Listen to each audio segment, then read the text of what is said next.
Represento las calles de mi tierra, mi bandera, ay, mi bandera, Puerto Rico y todos los latinos, sonamos donde quiera.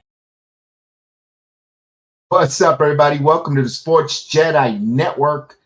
We have the watch along tonight. It is Wednesday, and you know what day it is. AEW Dynamite. Someone's got to bleed tonight, and we're going to watch along here on the Sports Jedi Network. Good evening, everyone. I'm your host, PGH Sports Jedi Kev. I don't know if Chris is going to join us. I think he won't. I think he won't be able to. He's got to take care of some business always. But no worries. I'll be here stepping in, and we're going to watch along AEW Dynamite from Fisher, Indianapolis. The Continental Classic continues in an interesting one for you Death Rider lovers or who wants the demise for the Death Riders. You're going to have Claudio Castagnoli taking on Jon Maxipad Moxley. Yes, so we're going to see who bleeds first. We'll find out if Jon Moxley bleeds coming to the ring or in the ring, or what time of the month is it for Jon Moxley in the Continental Classic. Okaka takes it on Pac. You got Kyle Fletcher versus Kevin Knight. And then you got the Women Tag Team Tournament semifinals with the stipulation of the Hardcore War. Toni Storm and Mina Mellons taking on Megan Brain and Mina Shafina in a Hardcore Holiday Death Match. So we got some more plunder. Hopefully some thumbtacks. Who knows what's going to happen? Thumbtacks, thumbnails, spikes, railroad spikes, you name it. You got it. Piranhas, fish tanks, and more on Dynamite tonight. And of course, you're going to have Sloppy Joe is going to be in the middle of the ring with Eddie Kingston, everyone's favorite wrestler. They're going to meet face to face. And of course, winter is coming. So winter is coming. So don't miss the action. We got AEW Live here on the watch along from the Sports Jedi Network. We rarely don't do the AEW coverage, but we're trying something different. We want to see if it's something that we want to go doing in the future or not. Remember, I'm going to be totally honest and transparent. This is not my cup of coffee, this wrestling. I'm giving it an opportunity to watch along with you guys, to see and make me a fan of this product. I'm going to give it an opportunity with this watch along. Let's see what it is. Listen, the last few weeks, I'm going to give them credit because there's a lot of negativity going on in the IWC with all the wrestling. Everyone don't like this, everyone don't like that, yada, yada, yada.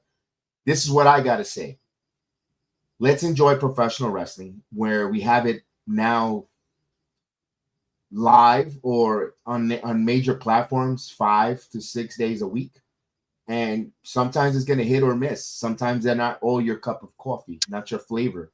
But you know what? It's a flavor for someone, and it's enjoyed the professional wrestling. Those men and women that go out there to perform, I got to give them credit to going on live audience, live television, to do that, to put their bodies on the line on that square circle for ungrateful fans, something like us.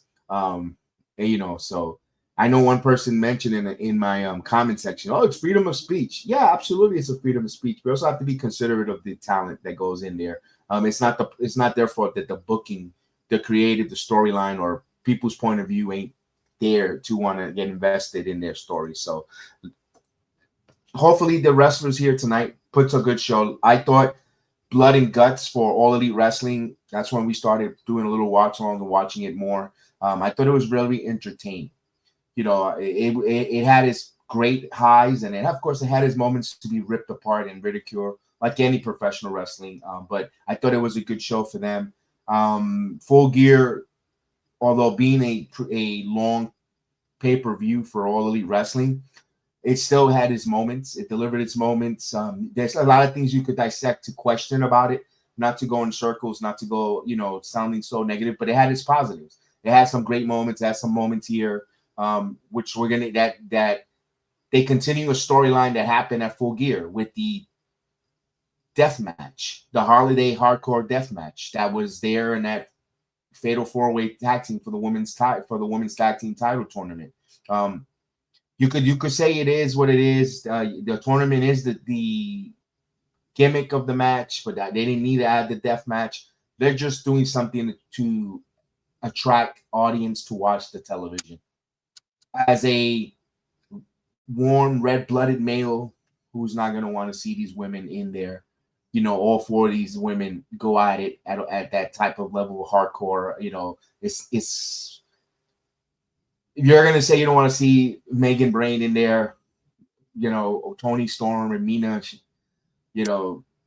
Melons, and you're going to be nuts. You're going to be nuts not want to see the ladies there. They're eye candy. And they wrestle. And, Mina, and I know Marina Shafina, she's just going to do her judo thing, her judo throws, her judo stuff, whatever she does. But I think she's going to bring a level of intimidation and toughness to the match.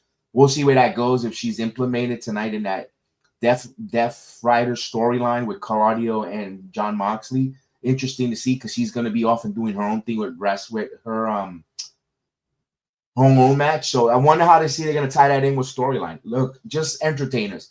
If you're an AEW fan, you're going to get entertained for the next 2 hours and 15 minutes. One thing about Tony Khan, he loves giving the overrun. He gives that extra. Where this is where I could appreciate and say something really positive about All Elite Wrestling. I know some people wanted to wrap up in 2 hours or wrap it up, yada, yada. When you watch All Elite Wrestling, you're not going to get, I don't know, I get an anxiety when I watch NXT. I love NXT. I live in Orlando. I've invested 2 years of my life going to 2.0, going to 2, and I enjoyed it. I don't regret it. But since they're in the CW network for the past year, I get anxiety watching NXT for some reason at the end of the show because I want to enjoy the main event. I want to get into the main event, and then what I end up doing in the main event, I'm watching the clock. I'm keeping an eye on that timer because we know that the CW gives you a hard out with all those local affiliates. They got to go to the 10 o'clock news.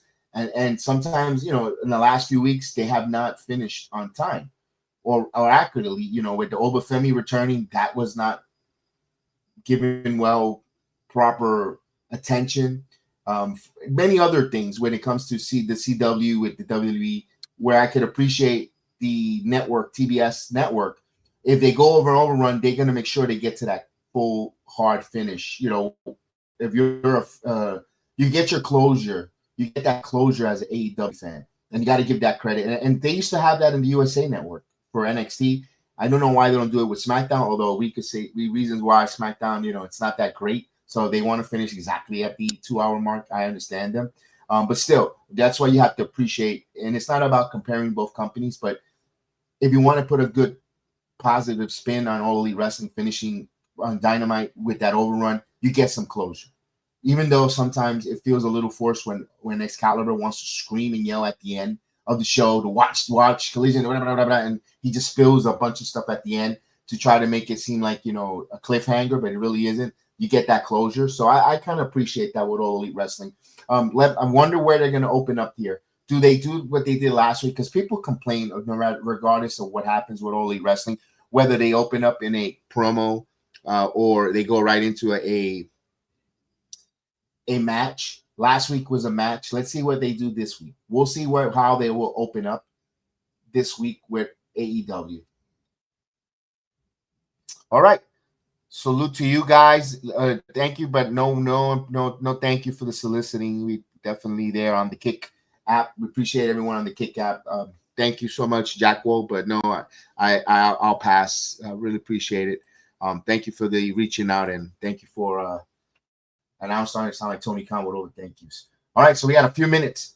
We've got 5 minutes, under 8 minutes, 8 minutes to go. Of course, right now they're wrapping up on the TBS network with the 4 pillars of AEW. You got Wallowitz, Kutapali, you got Sheldon, and you have Leonard. The 4 pillars for AEW. They're wrapping up here.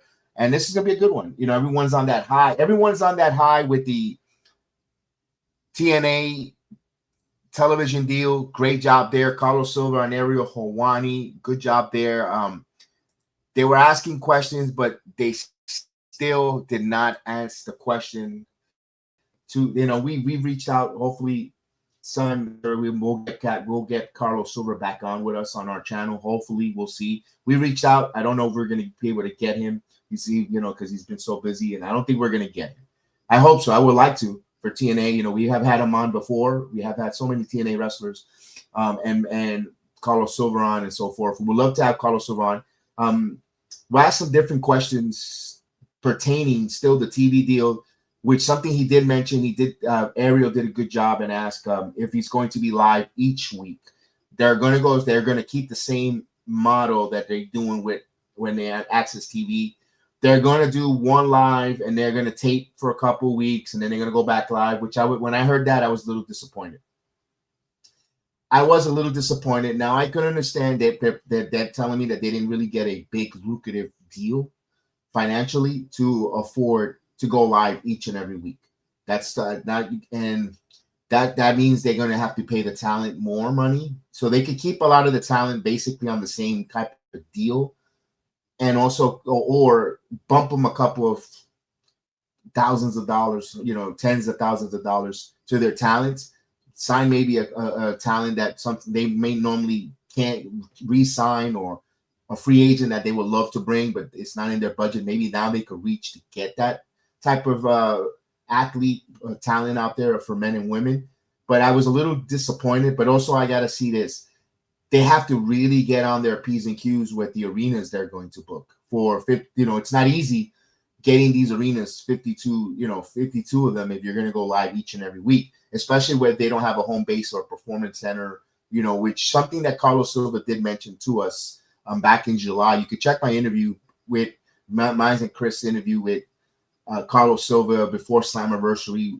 A couple days before, he graciously gave us a couple minutes on our channel, and we had a conversation. We did ask about that. I know he's a very goal-oriented man with short terms, 3 months, and see, every 3 months he wants to do something to up the ante to get better. And I love to hear that with TNA and with Carlos Silva and his team, being so goal-oriented. So I wanted to see that. I wanted to ask him that, and I wanted to ask to see if there were going to be more opportunities for the wrestlers to take less independent bookings and being more like a full-time, like the officials in the NFL or major sports. Major League Baseball have their umpires are full year, not part-time. Now I was going to say something similar with the professional wrestlers. Do they have to now work more independence? Is there going to be a conflict of interest where you have some TV, getting some fresh ideas? So I was a little bit minor disappointed to know, but baby steps.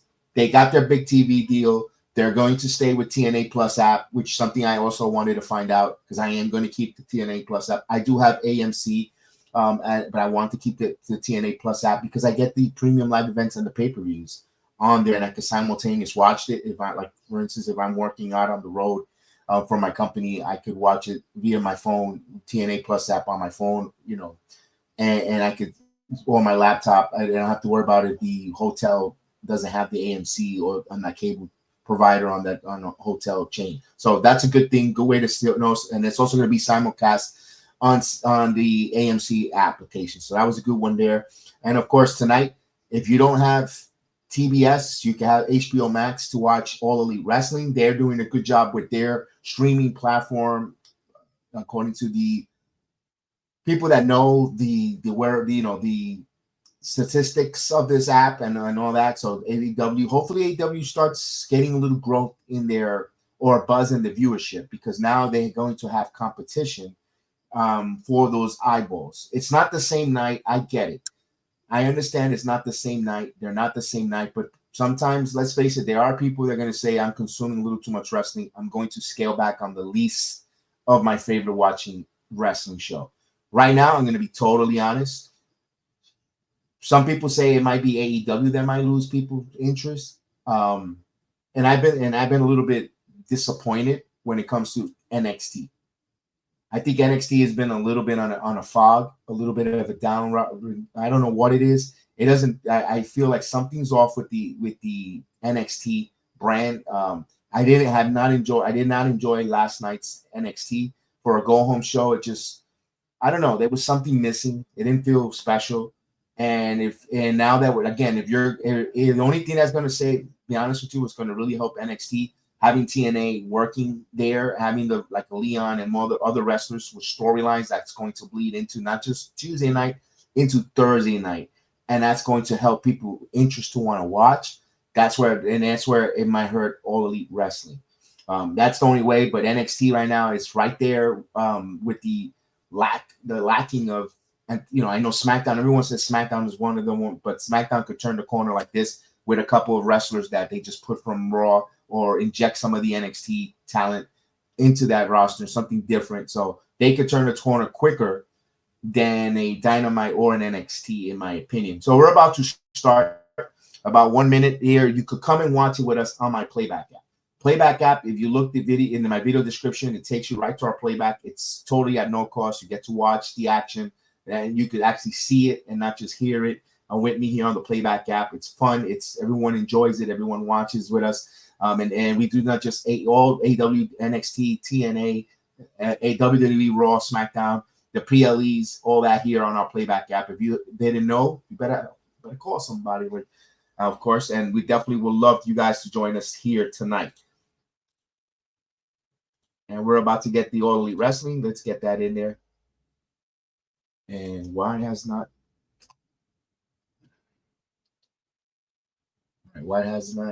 a AEW start? Yeah, there we go. Dynamite is about to start.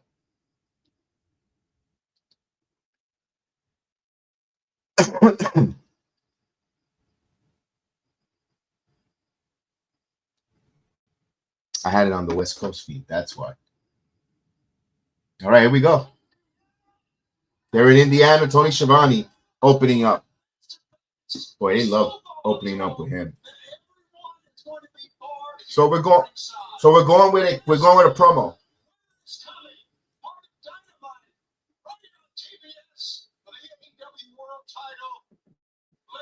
All right, here we go. Commentary's letting us know they got a red hot crowd tonight in Indiana. It may be cold outside, but Indiana, they're red hot. Let's go. So we're going to have the AEW World Champion coming out. All right, Sloppy Joe. Here we go.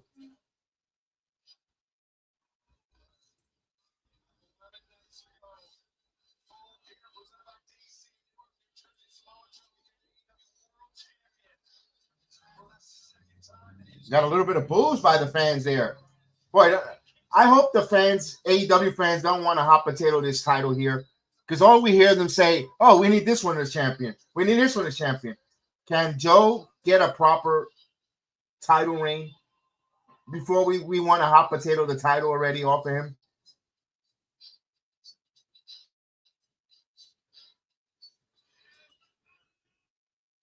All right. So here's Sloppy Joe coming down the ramp. Short runway here. I kind of like it. I kind of like the short runway here for AEW. Looks good. All right. The champion is in the building.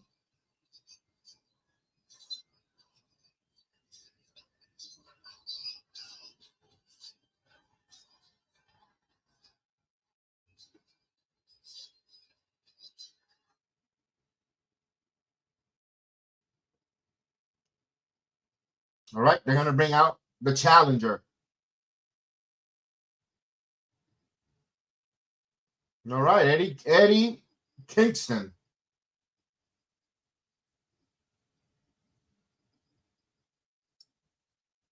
Shout out to Chris. Eddie Kingston.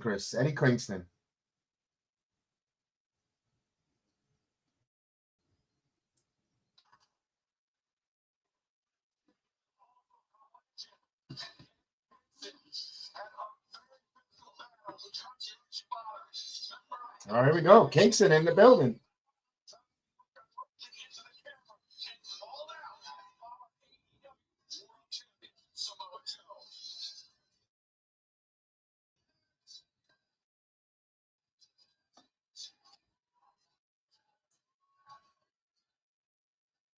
The crowd's behind him. You hear the Eddie chants.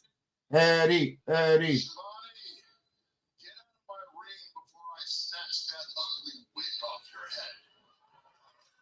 All right, get him out of the ring. All right, they're going to chart Schiavone out of the ring. Get him out of the ring. Get him out. Okay, pa' fuera. Pa' fuera, pendejo. Oh, no, that's Darby Allin. Excuse me. We have some situations to address. All right. That's Sloppy Joe. There we go. You are just filled with questions that need answering. So yeah, JD from New York needs answers. He needs a couple answers, too. And now he's going to be negative about it.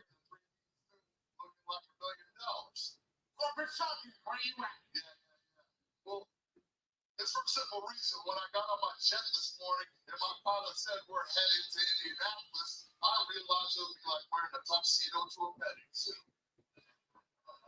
I mean, let's face it. The Penguins may appreciate it, but you dumb animals are far too stupid to realize when you're in the presence of greatness.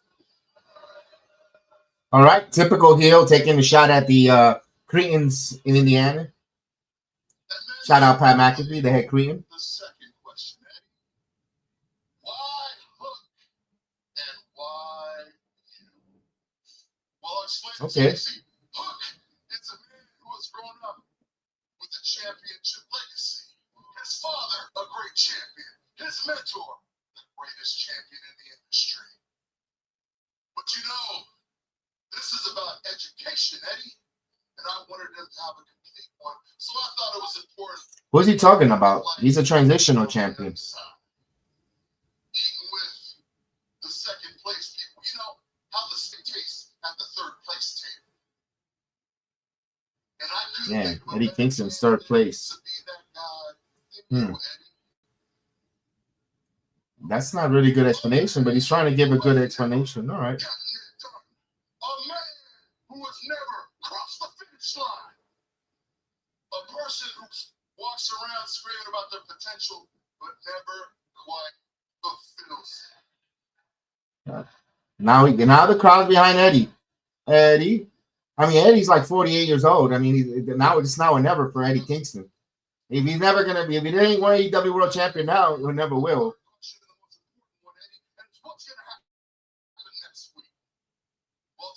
Brother, you got to throw the brother in there, Samoa Joe. Was that a dude or a girl a dude or a guy in the front there? Man, that guy looks weird. Eddie, you're not going to cross the finish line just like every other time.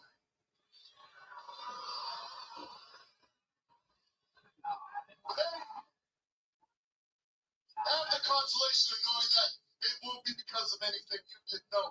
It's because I will have choked you unconscious in the middle of the spring. All right, so Joe is going to choke him out unconsciously. We haven't heard yet from Eddie Kingston. Now he's going to say it. Samoa Joe, a man who was once held in such high regard as a man of independence, who had one of the greatest title runs in Ring of Honor history, probably the greatest. A man who went to war with my mentor, Homicide, talking about jets. God. Who, Homicide? The guy that couldn't get off the cage?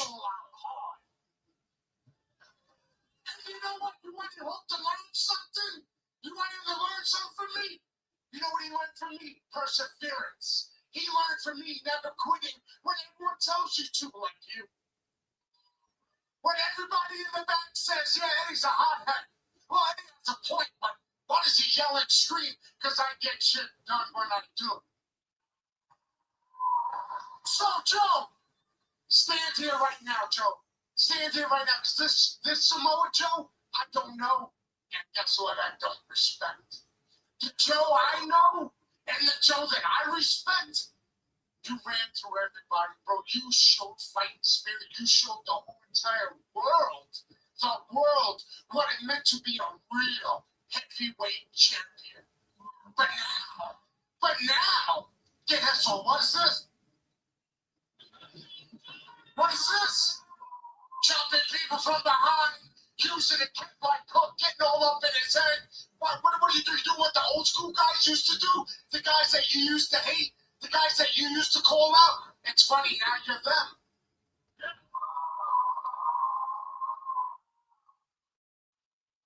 them. Okay, I don't find anything to go ooh about. Because Yeah, end it because this promo sucks.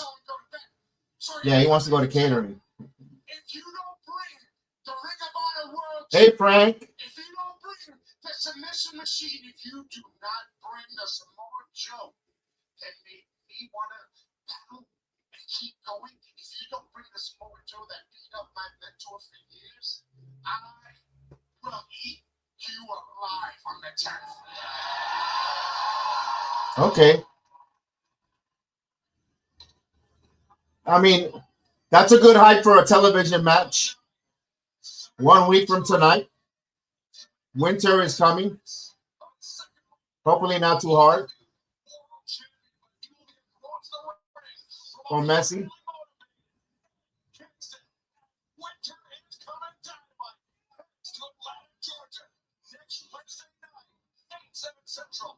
All right. All right, so 10 minutes. I got to give this a little bit of a positive. It only went 10 minutes. WWE, they would have been still talking. It would have been another 15. It would have been another 5 more minutes or 10.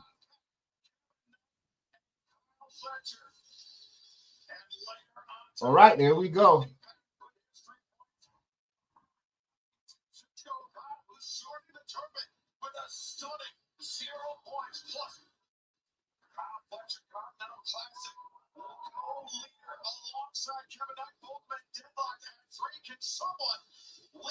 They're going over the Continental Classics with all the matches. So it's going to be Continental Classic heavy tonight. The main event, Jon Moxley, Carlo Castagnoli. That means something big is going to happen. Shocking. Big, yeah. And then, of course, the semifinals for the tag team.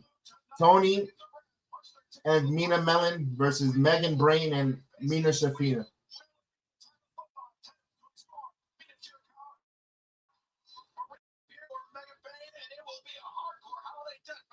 Hardcore Holiday Deathmatch, sponsored by Pornhub.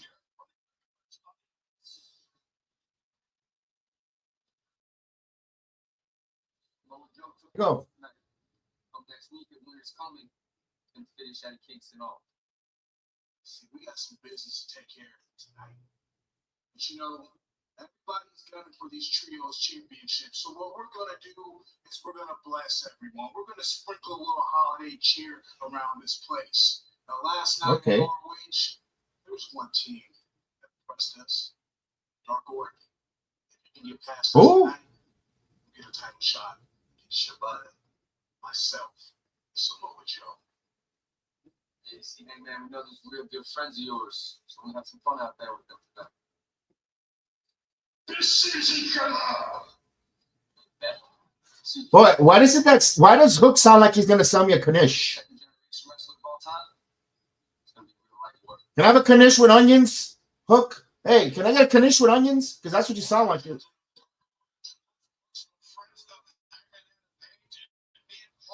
Oh God! Here's the Death Riders.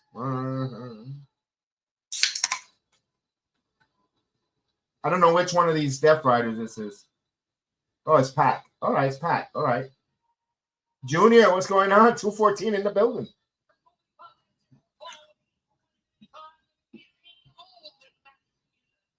All right, Gold League match. This is going to be good. Because Okada is going in here desperate.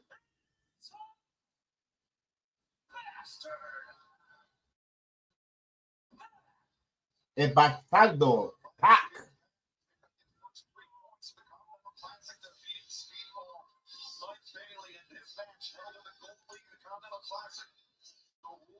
Here we go.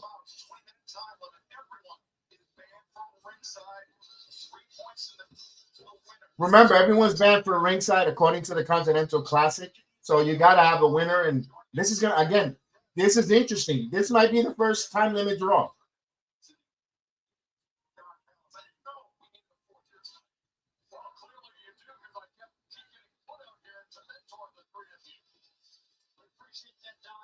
Just to give you a note, if you're keeping score, Paul Turner is the official, the referee. All right, there we go.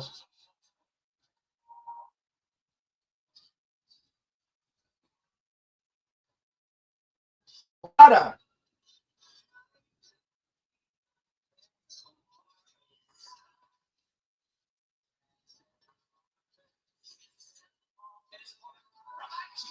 Something tells me Okada is not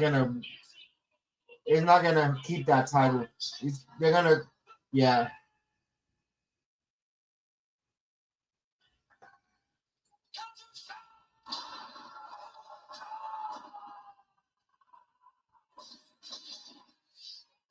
Oh, they got fireworks for Okada.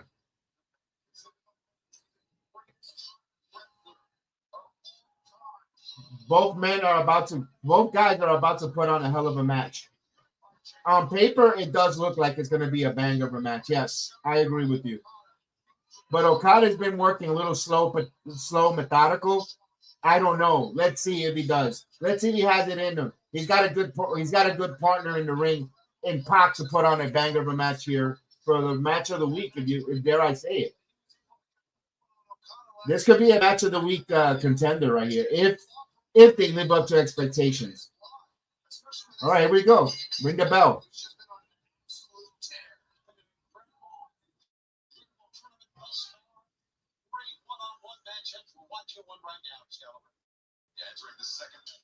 Yeah, this is not going to be Josh Briggs and Trevion Heights. Saturday, December 27th, World's End. Make a return to the arena in Chicago, Illinois. But right now, Pat Okada squaring off for his second time singles match in their career. There we go. Working on the wrist lock here. All right, good reversal there by Pac. Working on that wrist. All right, nice. All right. Good drop toe hold there, a little slow, methodical, but it was cool, effective. The Don Callis family has 3 of the participants in the Continental Classic, and I think at the end of the day, that gives us a statistical advantage. Of course, that's a little bit of a premature comment there.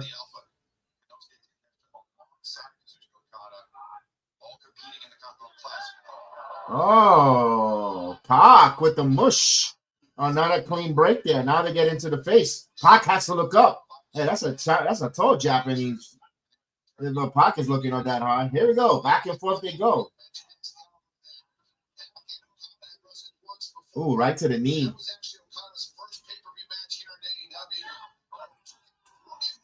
All right, Pac. Pac looking so different his days in the WWE. He's so filled up well, upper body strength so strong. He's always was strong, but he looks much better physique-wise here in All Elite Wrestling. What a beautiful missile drop kick. Yeah, and good job there by Don Callis identifying that as shades of the Dynamite Kid. Yeah, he does move like the Dynamite Kid.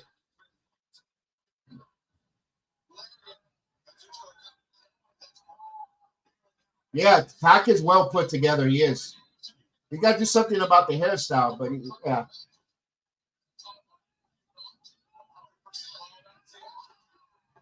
Oh, that would elevate his career if he wins this Continental Classic and wins that title at the end of it. We'll do a lot for Pac, but I don't know if they'll go that route. I don't know if they'll pull the trigger that way. He is such an underdog. Yeah, I agree with you. That's why I think, to me, from watching it from the way I'm watching it, I wouldn't mind him being the champion and winning this tournament. Something different. It would look good for Pac to be that champion, that Continental Classic champion. But I don't think they'll pull the trigger on that. I think they have another wrestler in mind for that.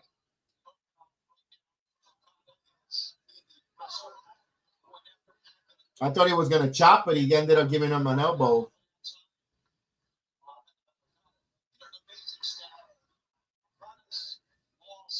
Now the crowd is deciding to go after Don Callis. Pay attention to the match, to the wrestlers in there. Callis, this is the problem. Callis is over and he's a manager. You want the talents to get that heat.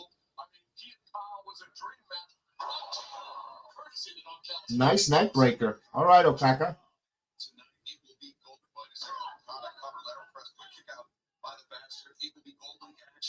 As Kyle Fletcher and Kevin Knight both men tied atop the table with 3 points look to get up to a 6-point lead.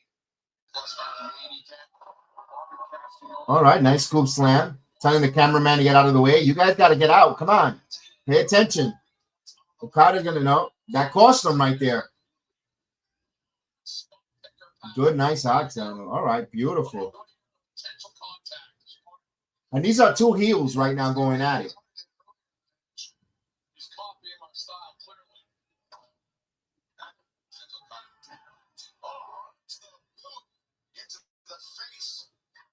Good sell by Okada there. Good sell there on the boot to the mouth. Good sell.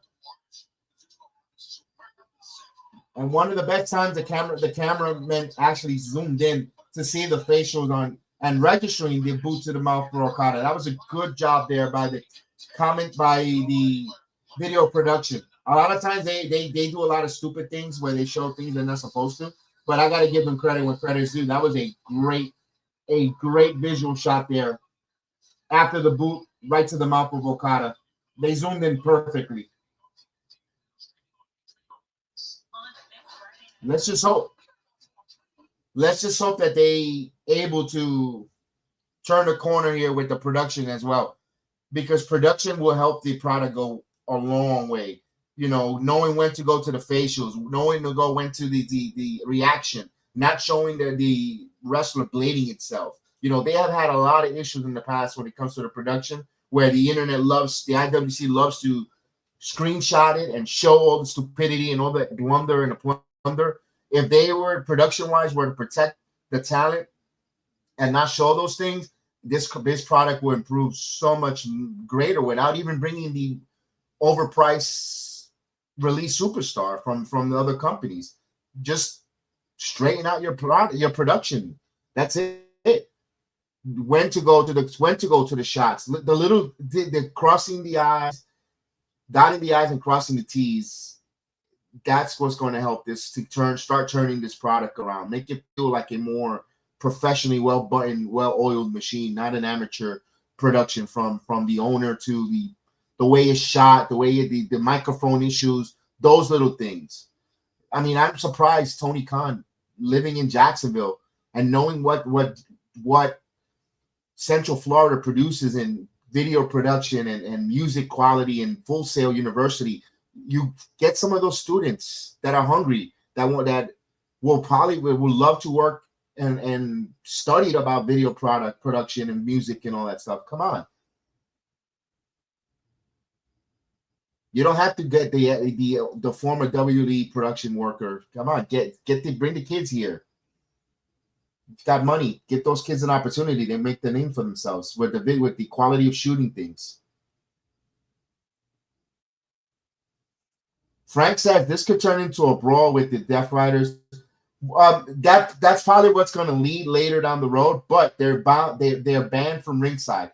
This tournament, Frank, the Continental Classic, the rules is everyone is banned from ringside. No interference. The managers can't even be there. Although Don Callis is technically, yes, that he's technically on commentary, so that's why he's there at ringside, but he's not allowed to hang around. It's supposed to be a pure classic wrestling match, which is something different in a tournament that you got to give AEW credit and caveat that they have done something different and fresh. You got to give them credit. That's why a lot of people in the wrestling world, in the wrestling community, really like the Continental Classic. And I believe this is, to me, I find this kind of like their own King of the Ring. What's going on, Danny, Barry Sports Highlights. Salute to you, man. All right, we're back. I'll put the volume up in a second here. Look, we're all about sportsmanship, and I know people always like to point out any more accomplishments. Coming back from the picture-in-picture, Pac is in control here. Remember, there is a time limit here, so these wrestlers can't linger. They gotta. I'm pretty sure someone is letting him know, and I know Justin Roberts comes on and says 5 minutes in the match. I don't know if they'll do it this week, but he did it last week. Pac now try to go with that missile dropkick. Went to the ball well too many times. Oh, nice missile dropkick there by Okada. Yeah, I mean, he needed that drop kick too. That was at an opportune time for Okada. Let's get Remember, 3 points for the winner, 1 point for a draw, and if you lose, of course, you're not going to get any points. Okada already lost his first match, so he's kind of, as a defending champion, he needs to win here. Good forearm shots there by Okada. Wow. Okada with an elbow there. Okada with another elbow. Okada moving good here tonight. Nice DDT. Good sell there by Pac. I like the kick out there, a near fall finish at a 2.98. You know, that was good. And again, Daniel Bryan made a good comment about the sloppy cover, but you want him to kick out there, and that's a way of kicking out from a move that devastating. I like it. Again, the cameraman gets in the way. Okada has to tell the cameraman to move. Okay, those are the details that I'm talking about. Okada with the elbow drop. Salute the Carry Sane, an insane elbow there by Okada. Okada now moving his trigger fingers. All right. Thanksgiving was last week, and he's reminding everybody about the bird, giving everyone the bird.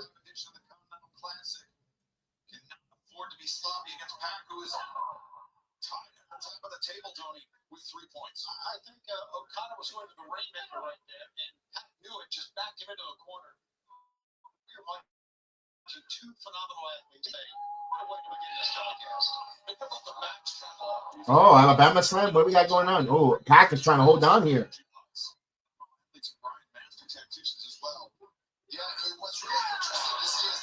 Oh. Is Pac in the springboard here? Nope. No, he is. Oh. It wasn't the sharpest, but he got the cutter over. Almost got caught up on the ropes, but he turned it around pretty smooth. People are booing him. Here we go. He's going ahead of steam. Beautiful beautiful timing drop kick by Okada there. That was nice. Rainmaker. Nope. A roll up. Okada roll. 1, 2. Oh, almost had there a near fall finish there. Oh, that was a kick to the face for his troubles. Back and back, they changed. He leapfrog. Super kick.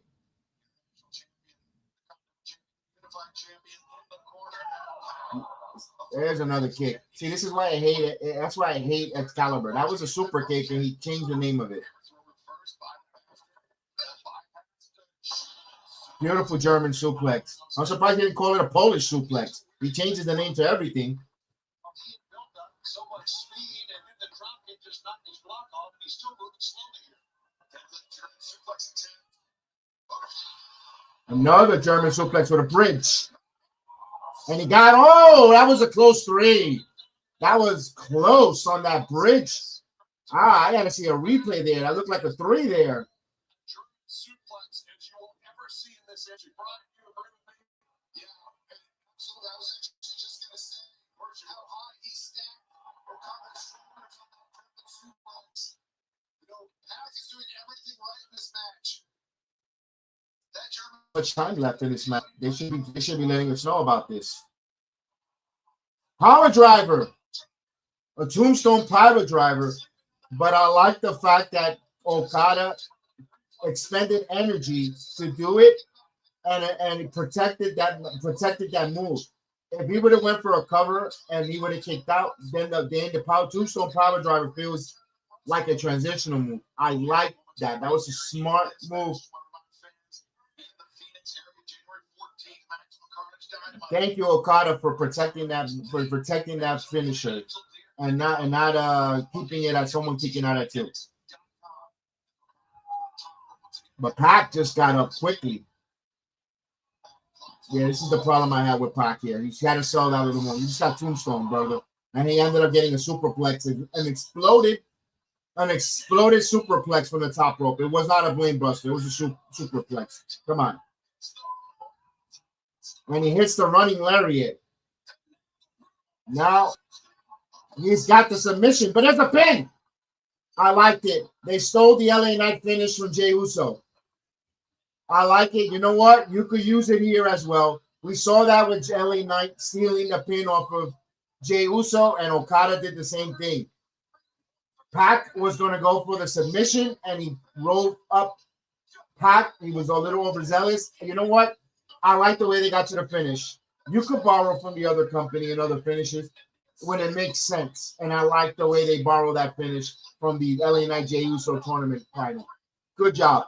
Good match.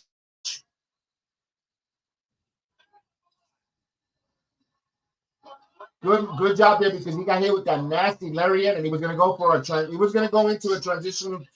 Instead of going for a cover, he wanted to do a submission.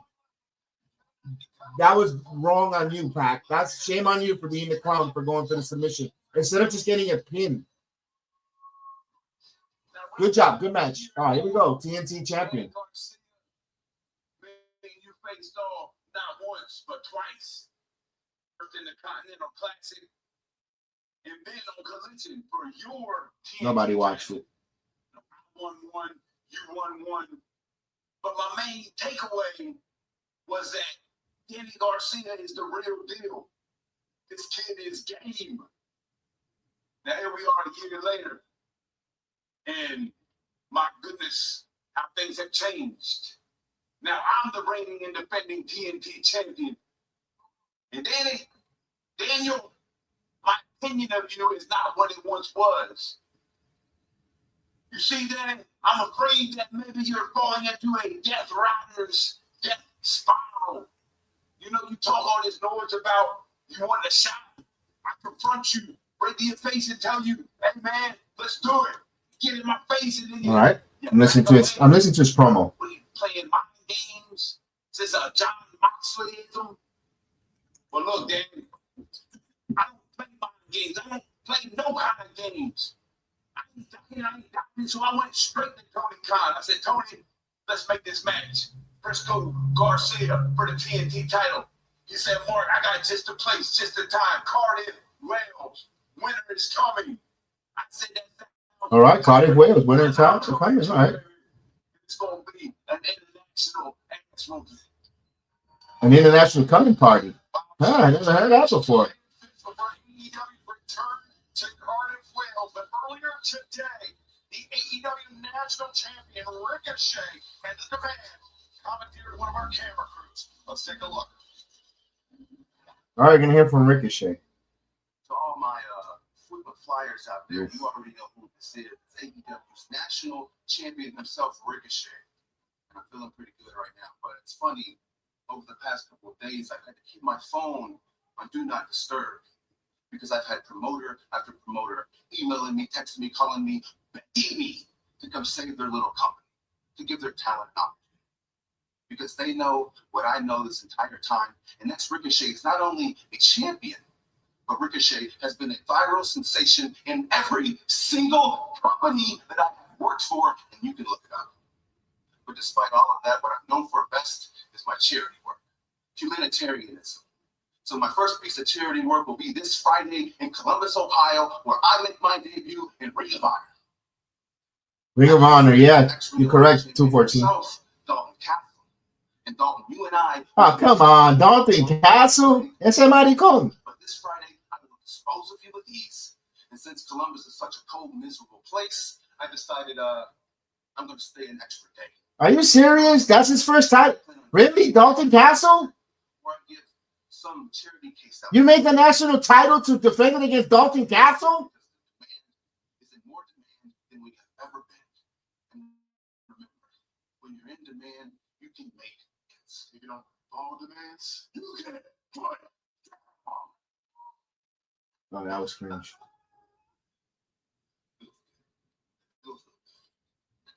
Well, it's a match no one's gonna watch. Dalton Castle?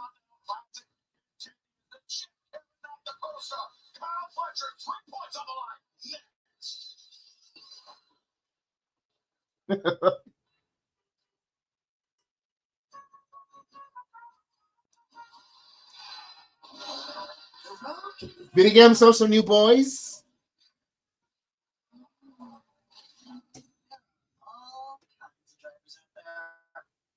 That's why Progressive we don't want to hear this crap about progressive. This is where I wish I had the international feed or the max feed because I don't want to hear commercials.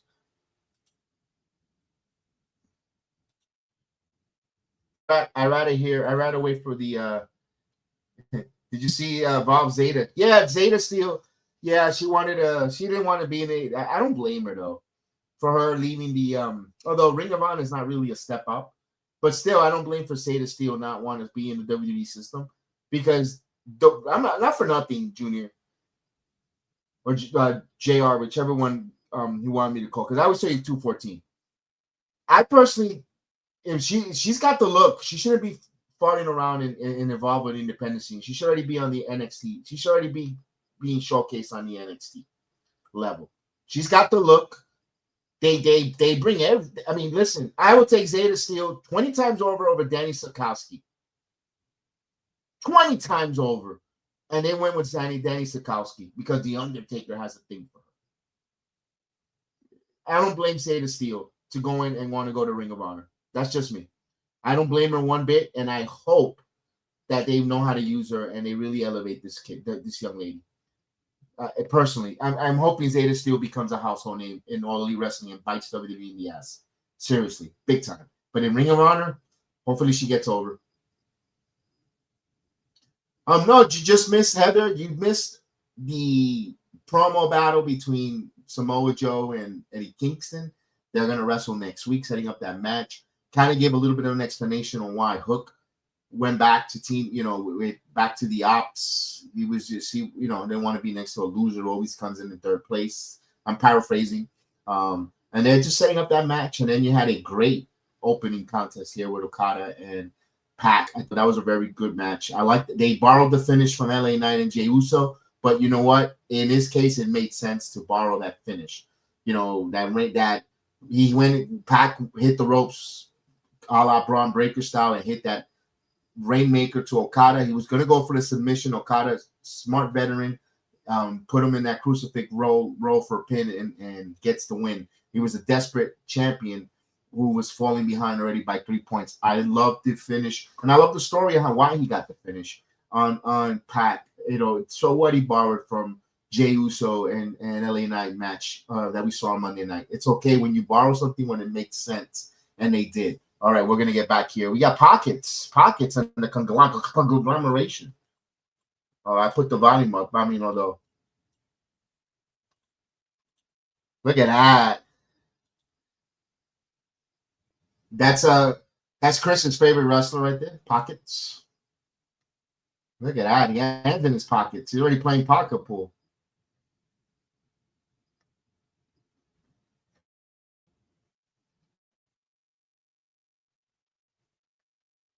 What are these two doing?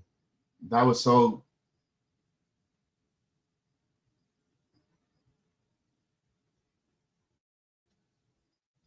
This guy got a personality of a fucking wet noodle. Roderick Strong.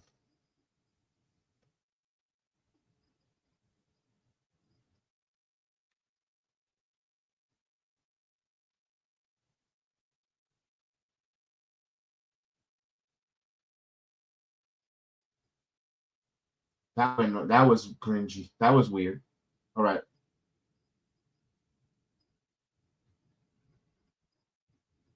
Awkward. Oh, it's on Saturday. No one's watching that. That's good.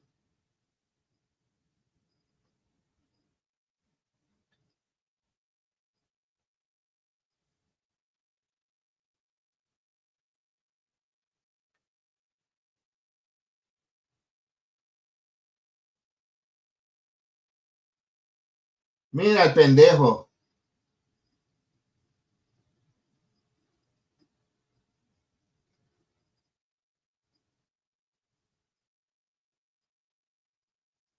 So Darby Allin is in the hospital getting a colonoscopy. All right. Here we go.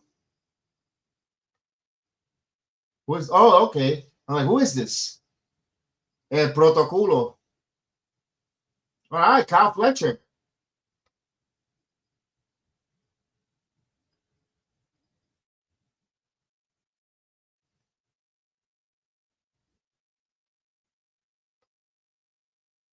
El Protoculo. Kyle Fletcher. All right.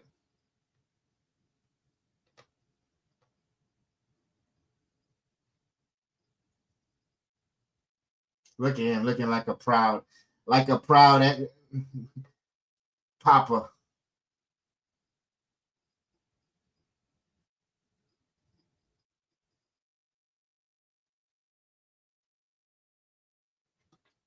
The volume up in a minute. Once they get let me get the introduction music in and out of the way.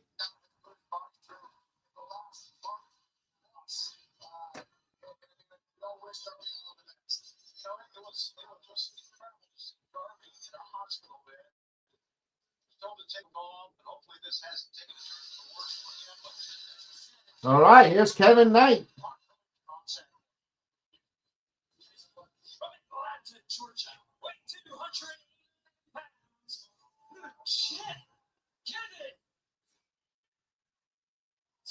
All right, the Jet. I think if I was a betting man, I'll bet a lot of money that he ain't winning. He ain't winning this match tonight.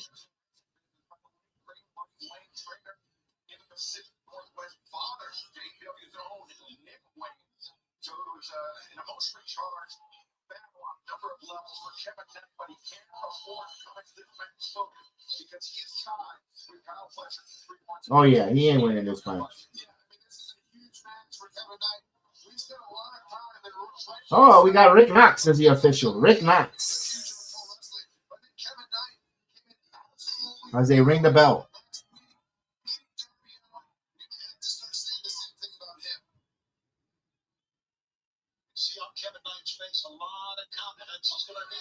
All right. Crowd behind Kevin Knight here. Got the crowd roaring. There we go. Collar elbow tie up, and we're on their way.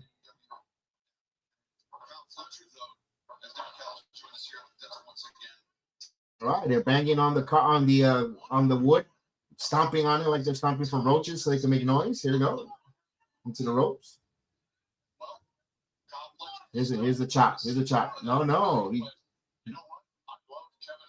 All right. All right. Yeah, I like that tactic though, Tony, in the sense of he's displaying confidence that he doesn't need to take cheap shots to beat Kyle Fletcher. They're in the middle of the ring, Kyle elbow. Nice side headlock there by Kyle Fletcher. Nice. I agree with Don Danielson. They're starting it with a good grab. And here's a pin. Back now, still keeping that headlock in. Nice leg scissors. Okay. And don't forget, tonight we're sponsored by Dude Wipes. Dude Wipes, keeping you clean on and outside the ring. In case you have to put a headlock with your legs on your opponent, you're nice and fresh with Dude Wipes. White Owl, what's going on? The show's been pretty good, White Owl. Again, AEW is normally not my cup of coffee, but it's been very entertaining so far. It's entertaining for the first 43 minutes.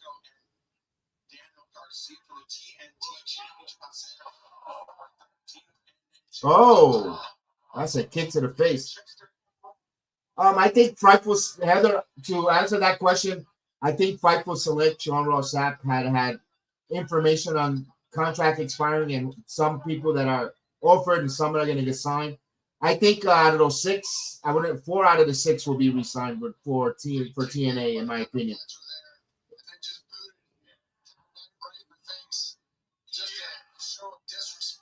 White Owl, yeah, it's not my cup of coffee. I know all of them, but I just don't like it. But I'm watching it. I'm trying to have an open mind and trying to expand the wrestling coverage on our channel with the watch along.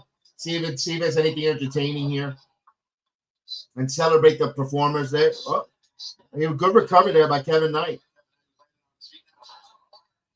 The beautiful arm drags there. I like that. Smart.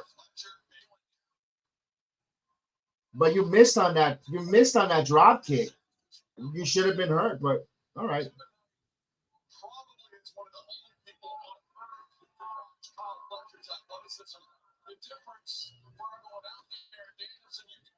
Right now, if you're looking for storytelling, you're not going to get it from this company. You're going to get nothing but wrestling. You might get a little frustrated when things don't make sense week to week. But like Heather says, you want to stick with it. You gotta give it. You're gonna have it. I say if you watch this, you gotta have an open mind. You want to just open mind to be entertained by the in-ring action. Sometimes it's not the sharpest, but oh wow, that was a thunderous chop.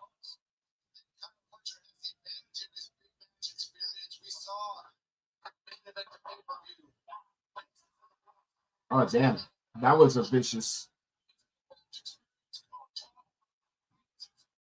Kevin Knight's working. There you go. Slow it down. You don't have to go 1,000 miles an hour. Slow it down.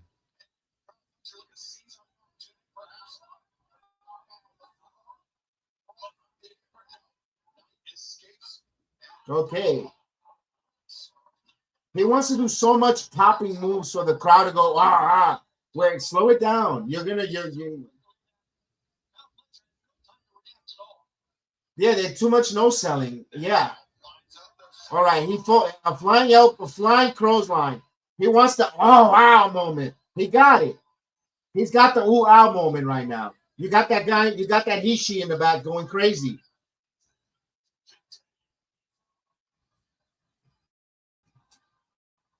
It's a spot.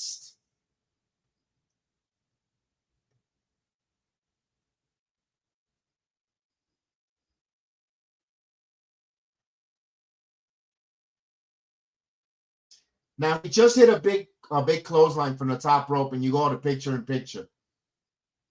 Now here he goes for another one. There's a hidden blade. He hit him with the hidden blade elbow. But this is something I hope the kid is learning. He took his time here not to get the pin on that finishing move. He protected that finishing move. Like I said about Okada with the tombstone power driver, he went in and he hit it and he just went to collect his breath. He was blown up. I liked it because you protect it. Because if Kevin Knight kicks out of that hidden blade, what are we doing here? I don't know if he re-signed with TNA. I don't know yet. But I don't think that's one guy I know he's going to re-save. His body stays with TNA. I don't see him. The dream of them for the Hurt Business, I don't see that happening in AEW. Heather knows there's so many history with Cedric's wife and AEW, bad blood. I don't know. Money talks, but I think Cedric likes where he's at with AEW, with TNA.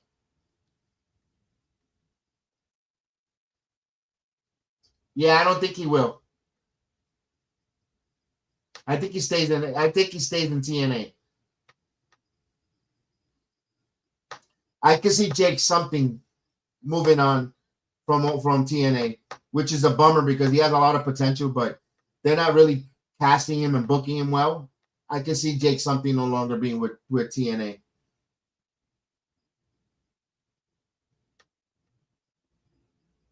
Oh, what a nice elbow there by Kyle Fletcher. Now sets him up into a belly to belly, actually a belly to back suplex. Kick out. Kick out at 2 there. Now Fletcher with a big stomp. He's got him in the middle of the ring, back to like a headlock.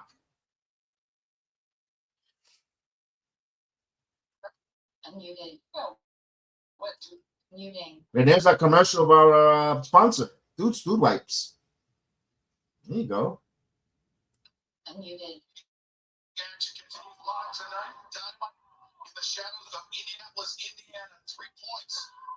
Oh, nice roll up there. All right, that was a nice counter to the body slam coming off of the commercial break, but there's a kick right to the face. Here's the no selling. Here we go. Here's the no selling number 1.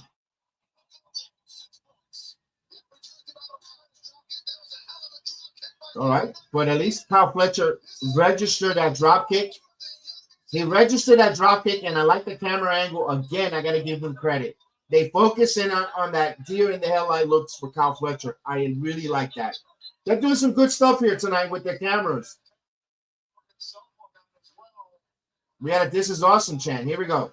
Knight fighting back. Fletcher fighting back. Fighting back. Good job there. He's blocking them and unloading on him.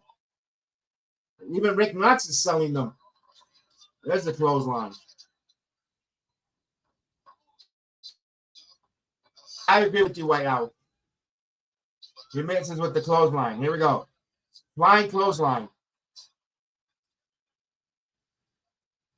But Kyle Fletcher trying to retreat to the corner. Who got hurt? Oh, no. Kevin Knight now pops up. All right, let's see. Adrenaline kicking in. Here we go. Good kick. Fletcher now going to, nope.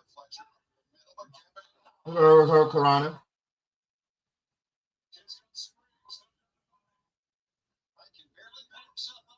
Now a tornado DDT. 1, 2. He kicked out at 2 on that spike. Big DDT. Columbus, Ohio starts all this Friday night with Ring of Honor's final battle live from the Galaxy Con Columbus. It will be ℜ𝔤𝔦𝔫, Brett Phillip for the Ring of Honor Women's World Television Championship. Dalton Castle for the AEW National Championship, plus Latina and Persephone for the Ring of Honor Women's World Championship, and Bandito. Oh, sunset flip. 1, 2. Nope, kick out at 2.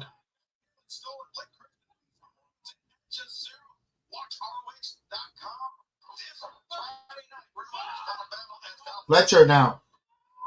Oh, Deadeye. Deadeye in the middle. Oh, that was nice. Different. That was different. Middle turnbuckle Deadeye. I liked it. Now he should transition to the finish. No more false finishes. Get to the finish, Kyle. Don't bastardize this with the false finish now. There's the kick. If you're going to win the match, finish this. No, here we go. Yeah, this is with this company. Here's a false finish, another one.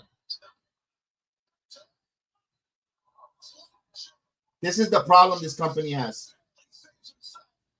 This is just a regular match on television. You save that for pay-per-views. You'll leave that for your pay-per-views where people could go all in on. But if you do it on your weekly television show and you do it on the pay-per-view, it's like furniture. It's just there. You take it for granted. You become sensitized to it. You don't give a shit because you've seen it on Wednesday nights. You got to make those false finishes special. They should have ended that right there. If Kevin Knight if Fletcher was going over, look at this. He DDT'd him on the apron, and Rick Knox is feeling it.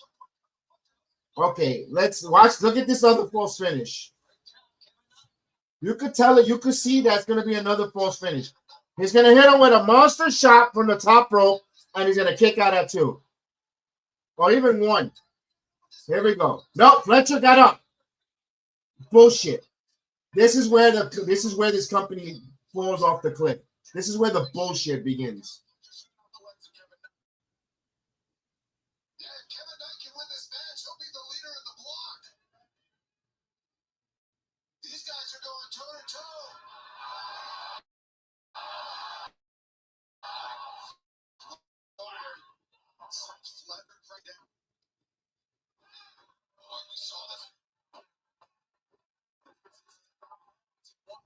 He's gonna do it coast to coast. Okay. So he wanted to go all these false finishes because he wants to make sure he goes viral for doing this match, doing this coast to coast again. And he barely made it. He barely hit the coast to coast. So he's going back again to do another stupid top. This is overproduced garbage. No, you can't. No, you just had that last match. Now he's revived. No selling. No selling. Right into a powerbomb. This is why this company has this issue. Another kick out at 2.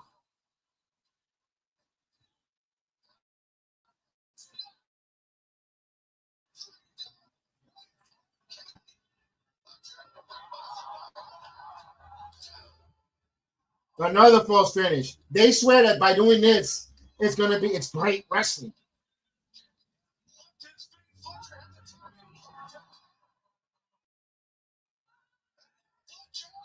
Oh, that's cool.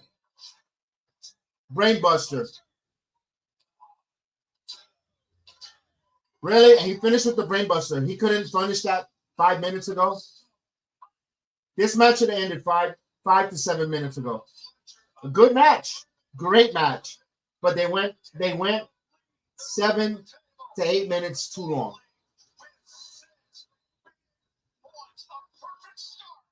Good job there by Kevin Knight. He put out a good match, but this is where the producers and agents have a conversation. You don't need to do all this here. Save that for the pay-per-view where people are paying $49.99 to watch. You want to ooh and ah them there. Not on, you could ooh and ah them here on your television show Wednesday.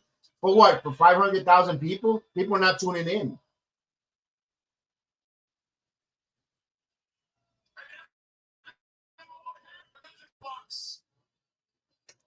All right, Don Callis is on the microphone. But now I'm going to let you hear from the greatest wrestler I've ever seen, Kyle Fletcher. Not great, Don, I'll be completely honest. Well, John Callis after me? Josh Alexander. Hechicero, Josh Alexanders are coming out.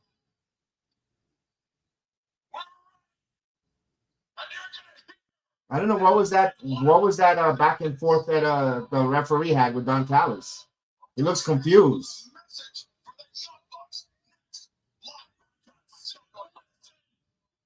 So this is a rare. They went a commercial while Don Callis in the middle of a promo. I just gave them a lot of credit about their camera production and their production and watching, seeing the wrestlers' faces and seeing their visuals and registering the moves, and they go in the middle of in the middle of Don Callis's promo into a commercial break. Why? Why do they do this to themselves? They just can't help themselves to get people to freaking throw slings and arrows at them. Heather, are you okay with them going in a commercial break and when Don Callis is still addressed about the Bucks? You got two of his goons come out with the $1 million fictitious money. He's going to address them with the microphone. You know what they should have done? They should have done that. Kyle Fletcher's a little bit banged up, and they were attending to him, and they went to a commercial break, and then they could have went into the Don Callis and asked him, "How are you feeling?" "Oh, not good, Don." Then they could have went into the Don Callis promo, and if they would have ended the match 7-8 minutes earlier, they would have had enough time to do all these different things. Now they're at the top crossover hour. It's just, oh my goodness. No concept of time or organization.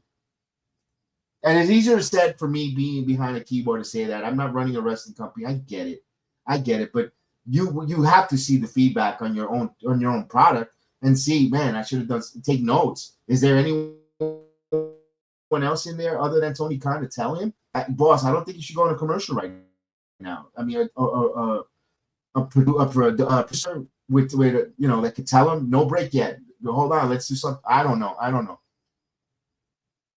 For all the money, that they claim this man has, he doesn't really spend it wise.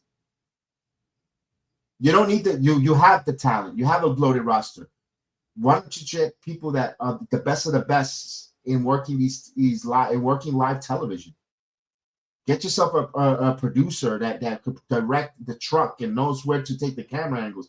Obviously, it isn't working.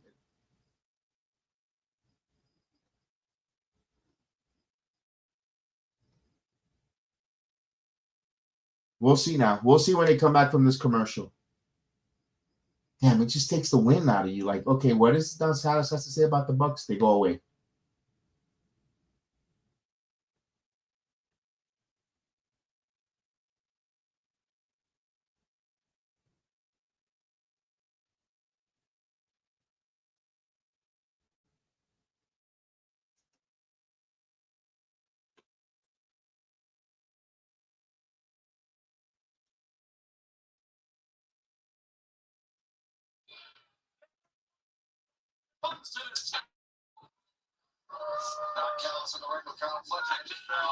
Here we go. I would like to discuss what happened last week with the Young Bucks. Bucks, I can forgive a lot. You can lie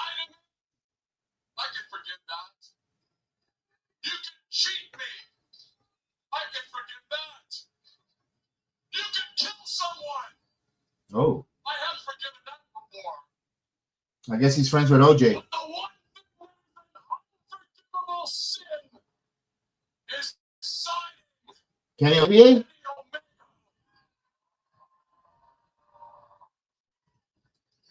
So, Bucks.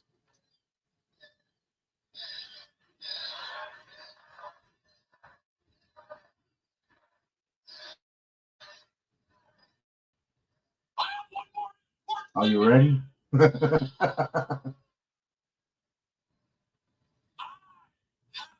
money, young Bucks. And I know that Kenny's not going to finance you. So if you don't like it, I suggest for the first time in your godforsaken lives, let your nuts drop. Try to be mad. So we pretty much the Young Bucks want to know if their balls dropped. Here they come.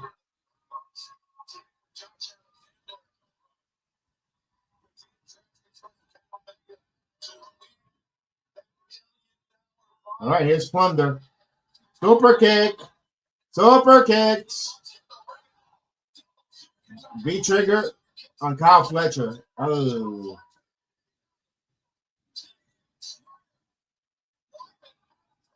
Get the money, you clown. They got the fictitious money.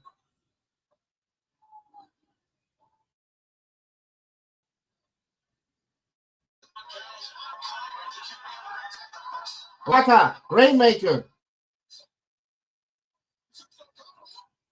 You give him the finger. Nope. Oh, here's the numbers game.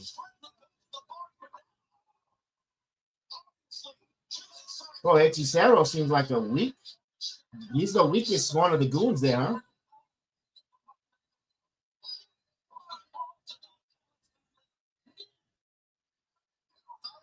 Oh, God. Jurassic Express. Here we go.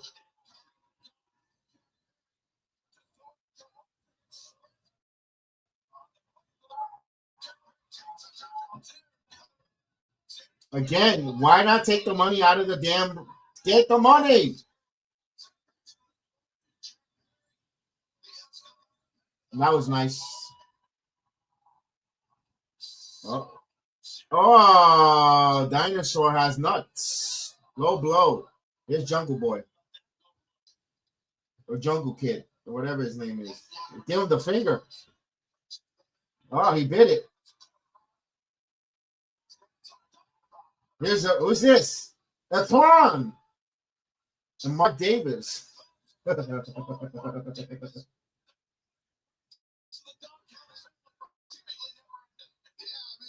Okay, we got most of the Don Callis family kicking ass, but the bag of money still in the middle of the ring. Why doesn't they give it to Don Callis and just take the money? Here's Callis now getting in the ring.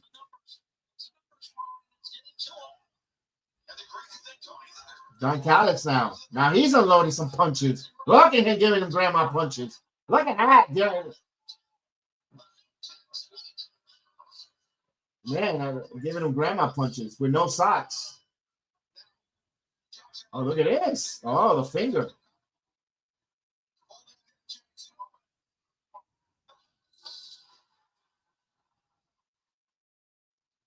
It's Kenny Omega, Olivier. Mark Davis is the first clown to get it. And the money's still in the ring. Here's Kenny Omega. Mark Davis going to do a... Nope. Oh, nice knee. That was a nice knee there by Omega. Oh, Herrero, Kaka. Omega. There we go. 5-7. No. Dragon suplex. Someone took the money finally.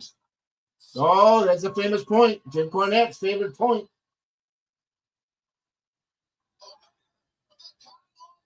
All right, so the Don Callis family did take their money.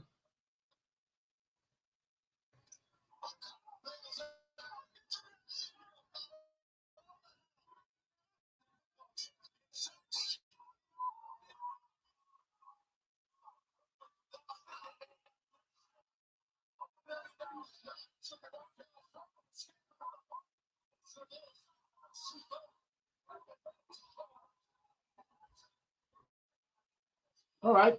That was faction warfare there.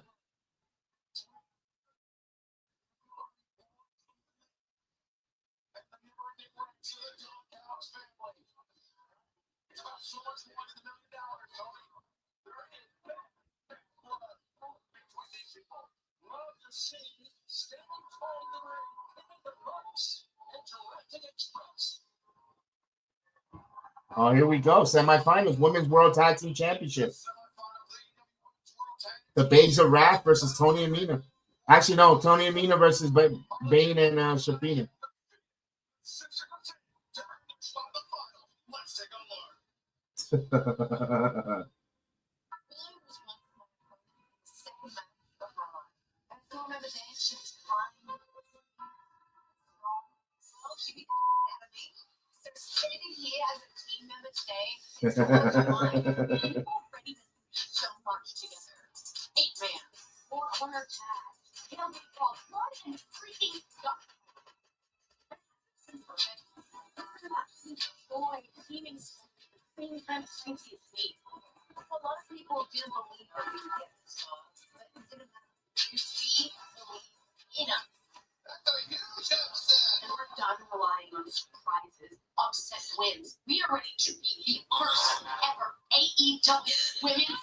Any chance these ladies win it?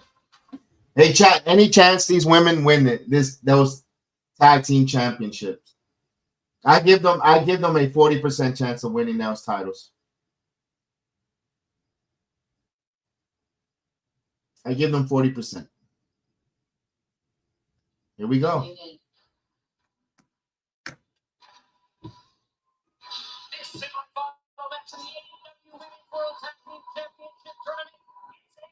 She's hardcore. Wow, she's beautiful.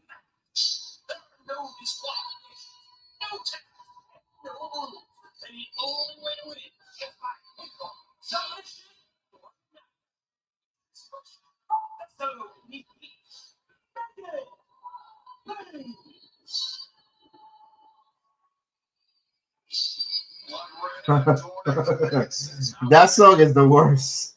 That Death Rider theme is the worst.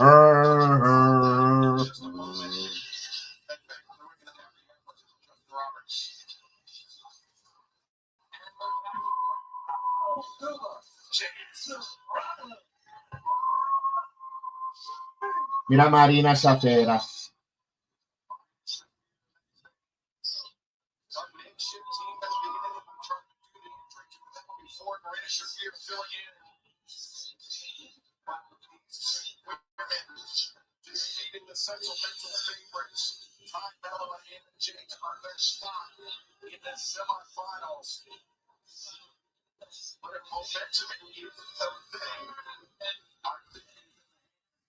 Muting.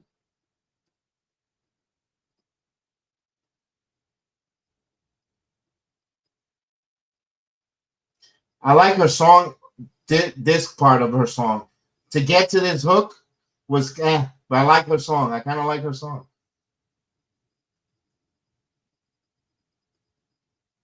Yeah. Sound like a Little John song.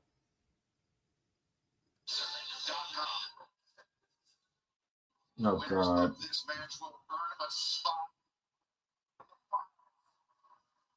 Babes of Wrath are the most convertible of the three teams. Oh, God.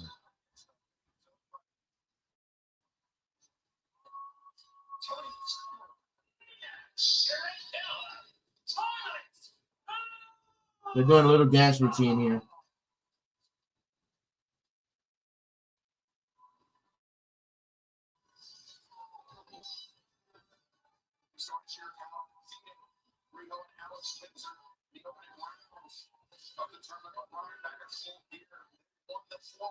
Oh, they attacked here, Shafina. Let's go. So how do they hardcore match?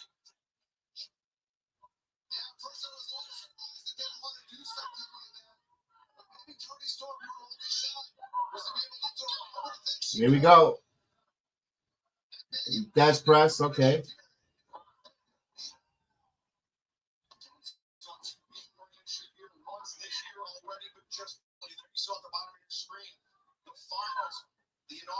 So far, this is a synchronized match.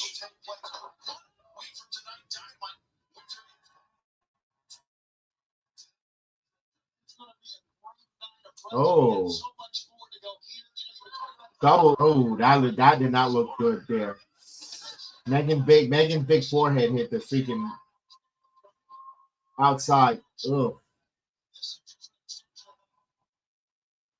All right, here's the first plunder. Bottle over the head. Did she broke it? Yeah, she broke it. Broke the bottle over her head. Now we got glass. Oh, now Megan Bain is going to bleed. All right, so it's Wednesday. You know what that means. Someone's going to bleed. Candy cane. Swagada. And the thing is, we're going to see blood at the main event.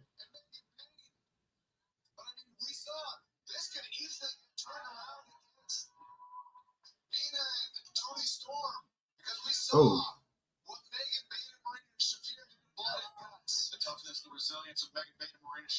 No, that was nice by Mina Sharakawa while holding a candy cane in her hand.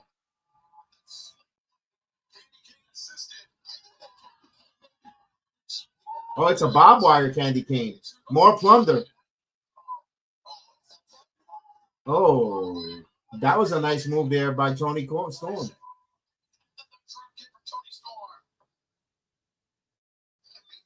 So Marina's bleeding. Thank God that the camera crew didn't put her bleeding herself. That was a ooh.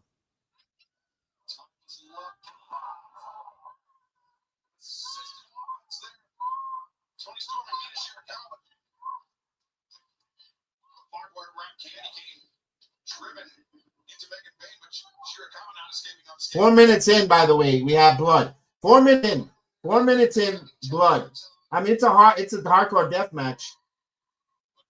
You can't complain about that one. It's literally in the. Oh my gosh, she botched it. Toni Storm in a fucking salad because she couldn't fucking power. She couldn't get you out.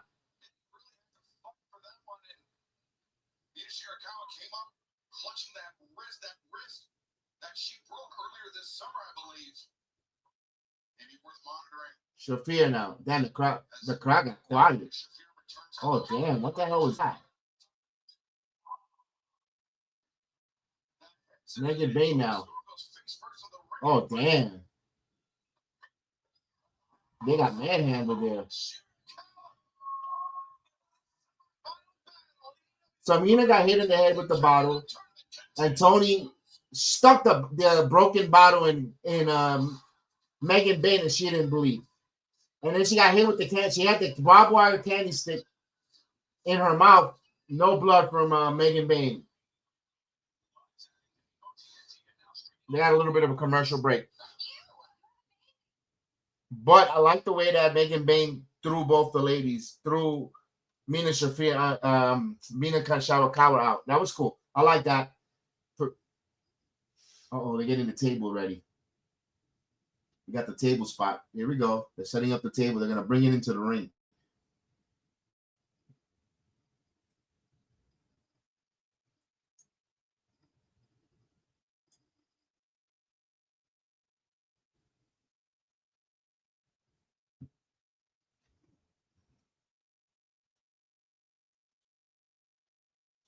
We'll wait for this to be quiet as we wait for that.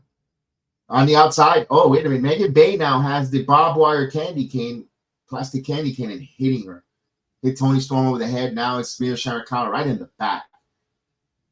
Just unleashing. I think she exploded it on her back. And look at me. She's selling it, Mina. And that's the way you're supposed to sell it. You got hit with barbed wire.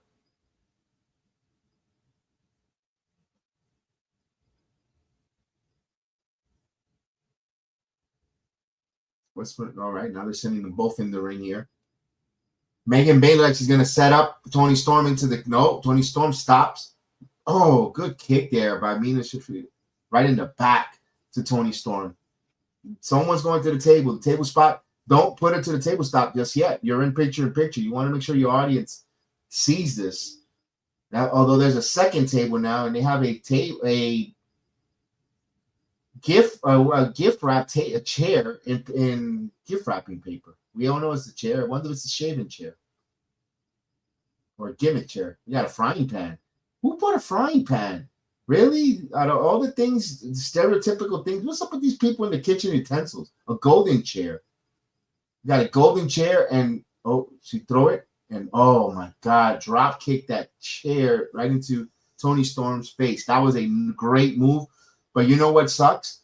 Your audience is not seeing it. Now they're coming back from picture finally. Come on. Oh. Wow. So she's getting hit with a frying pan in the midsection.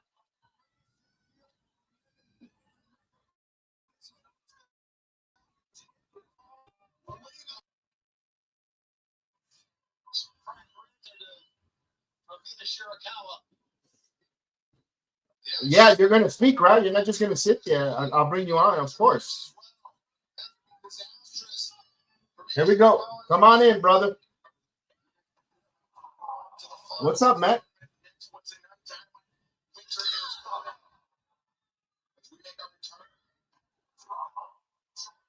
Yes. Yes.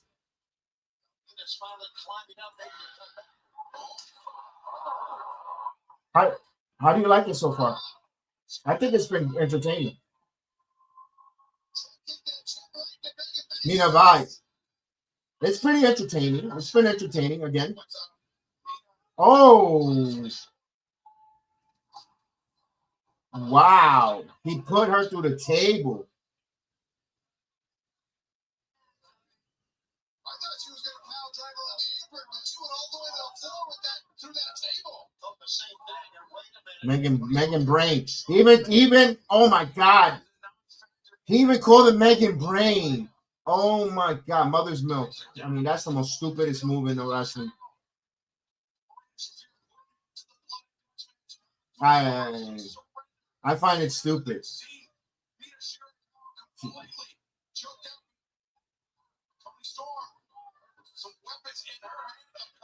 We got a pull cue right in the eye. Okay. Okay, I like it because it's a death match. So, oh, look at his pins.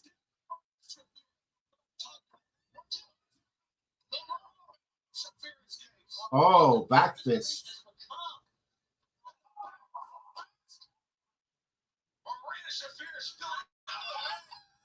Okay, what is Mila Melon's gonna do here?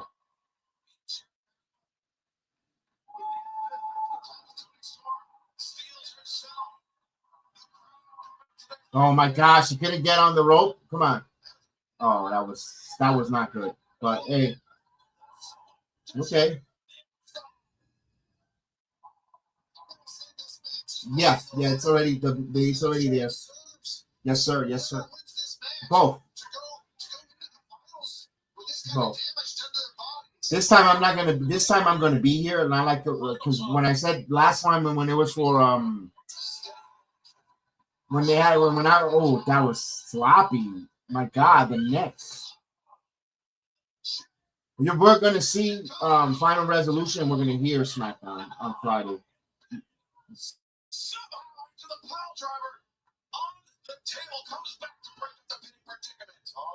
Yes, deadline Saturday night is true. It's a whole entire week of wrestling.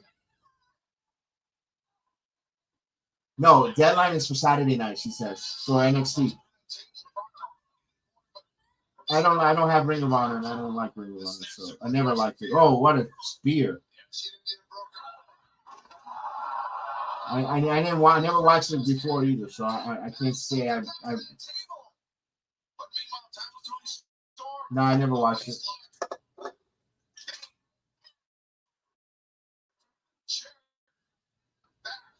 I don't think he's lazy. I think he's just overworked. He just got too much going on. What's this here?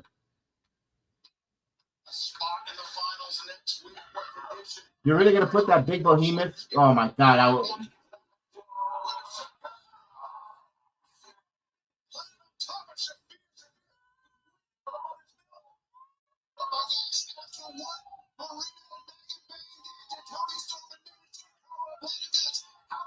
We got Santa fart.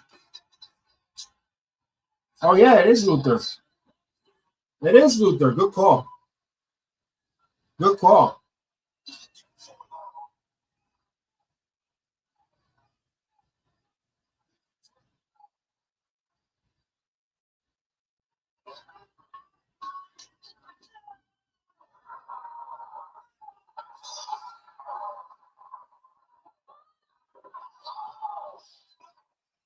Hit her with the heel, okay. And she's gonna another small package. Oh, come on, really? You did all that hardcore matchup for her to win with a meaningless small package? Yeah, those are ornaments. Yeah. You know what? Good hardcore match. Good hardcore match. I'm not gonna like. Oh, the ladies worked hard. Good match between Kevin Knight and I'm gonna tell you right now. Kevin Knight took on Kyle Fletcher. It was a little overbooked with the finishers. Good match, and also you had a real good match with Okada and Pac. Yes. Yes.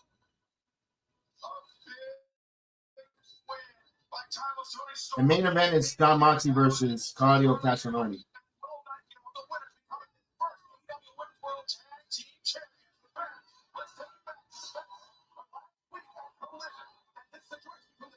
I think, yeah, something's going to happen there with the Death Fighters finally. Well, they are going to do anything. Look, Chris, Tekla, Chris, Tekla.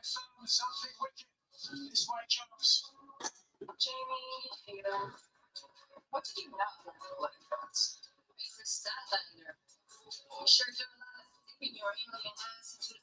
Oh, we're going to get Tekla and Statlander? I thought.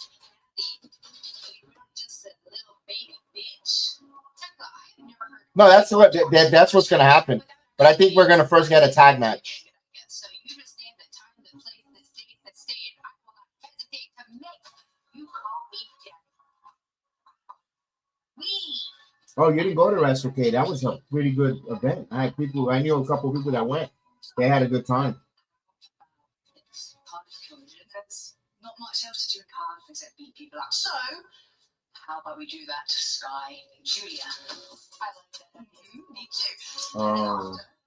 We can have a little chat about what?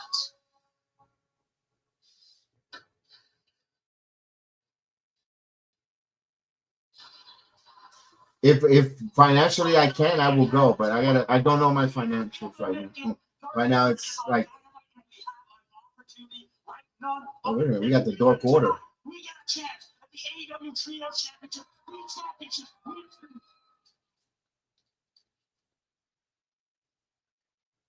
Look, I know you're looking for blood, but whatever you do, don't ruin this for us.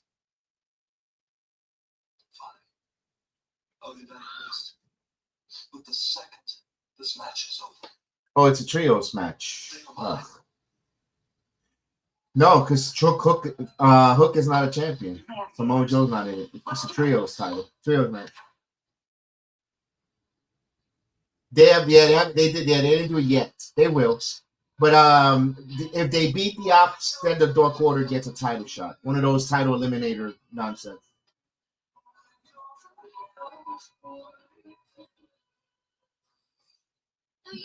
They haven't been relevant, and they haven't even been on TV. Yeah. They're gonna do the Freebird rules, but not tonight, Heather. Eventually they will. They're gonna put the title on Hook eventually. Not yet, but they will. The same thing we saw with Dark State last night. They did the Freebird rule where one they gave up the title to the other one. To Sugar Booger.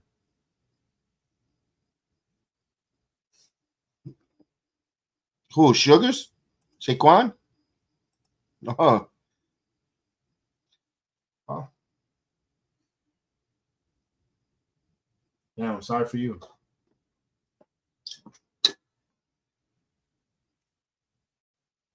I know. That's why he said sorry for you, because they're not there no more.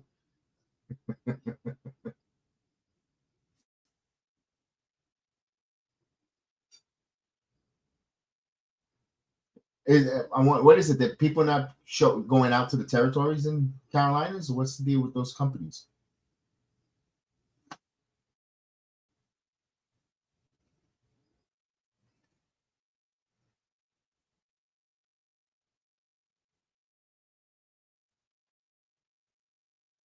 Oh, yeah, too much going because they don't know the venues and the cost is different from. Yeah, that's why OVW has survived for so long. They stay in that Ohio Valley region, you know.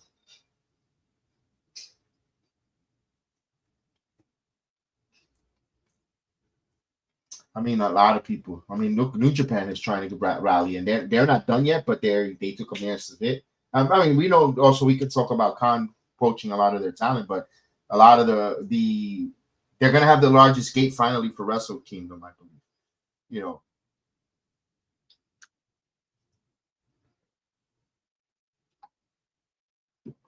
I think a lot of companies had some issues. I mean, Ring of Honor got in trouble. You know, had to sell it because of that. You know, I don't know if they're going to be at Strive. You know, they're probably in the same position if they would have not had the pandemic, that they are with Tony Khan. They, who knows? They probably would have gotten a TV deal and a low level, maybe on Tubi. To be fair.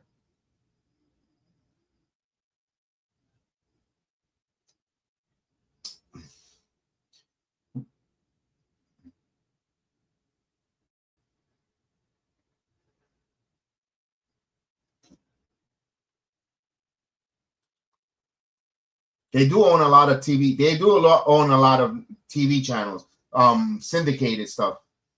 Because with that thing with Jimmy Kimmel happened, since that their name was all over the place. Inside AEW ring, they will be one-on-one. But fans, we're excited. We've got a big week of action coming up this weekend. It's Friday and Saturday. Columbus, Ohio, Ring of Honor's final battle goes down this Friday night. Watch ROH.com. All right, we got a promo battle. Another promo in the backstage. Let's see.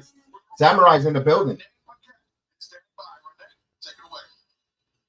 Oh, God. Ladies and gentlemen, please give it up for our CEO, 13 belts, ℜ𝔤𝔦𝔫. Mercedes, we have not seen you since Full Gear when you were unsuccessful in your match against.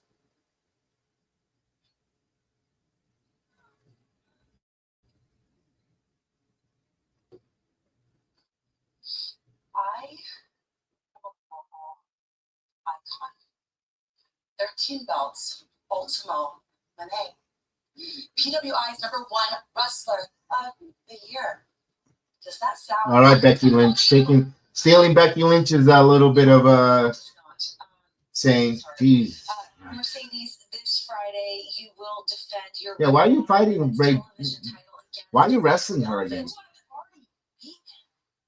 But if TK wants me to beat her again, then I gladly will. Right? You want to talk a lot of talk on Ring of Honor and Collision, and you know that I'm not there. But here I am on Dynamite, where I am every single week. And where are you? Home? Hiding? Still crying about this title that I took from you? Well, Red, since you said I'm a fighting champion, I'll give you another chance to fall off. Yeah. Again. And since you want to say I never show up to Ring of Honor, you can watch me this week on Honor Club to get a little preview of what's to come this Friday at Final Battle. She's PWI #1 for going around and beating independent wrestlers and taking their titles. I mean,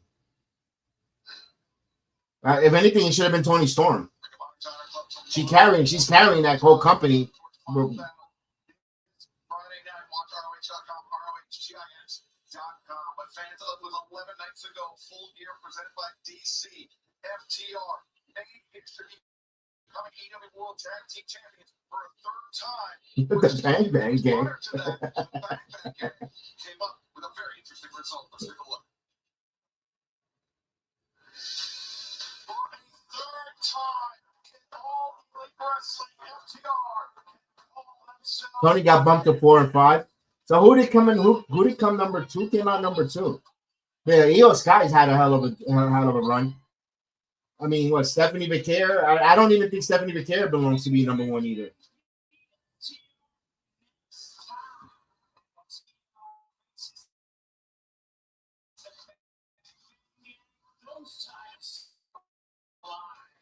No.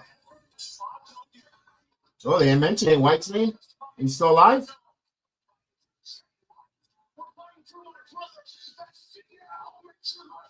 Oh, you got 2 wars for your wrong company, pal.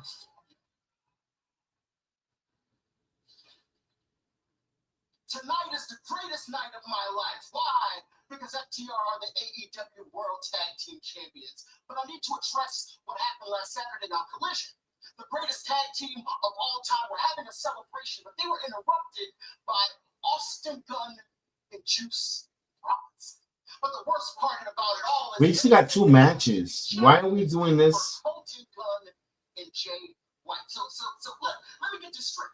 So instead of wanting to be champions for AEW, instead of wanting to cement your legacy, instead of wanting to inspire a whole generation of tag team wrestlers, you want to be champions to pop the boys on the injured list?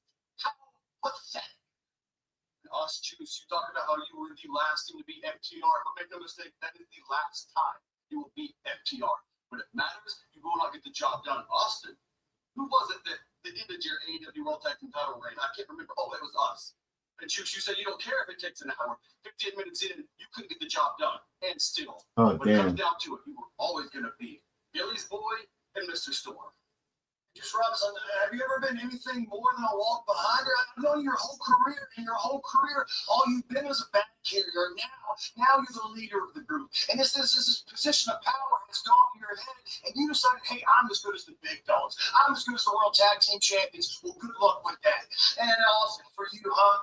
You got this nice cushy job because of your daddy. You don't have a job forever. This is a paycheck for you. For me, though, this is life. 21 years in, this is my life. I think they're trying to recover. I think they're trying to recuperate that Lightning in the bottle with Jay White and Juice Robinson with Colt and or was it Austin and this yeah.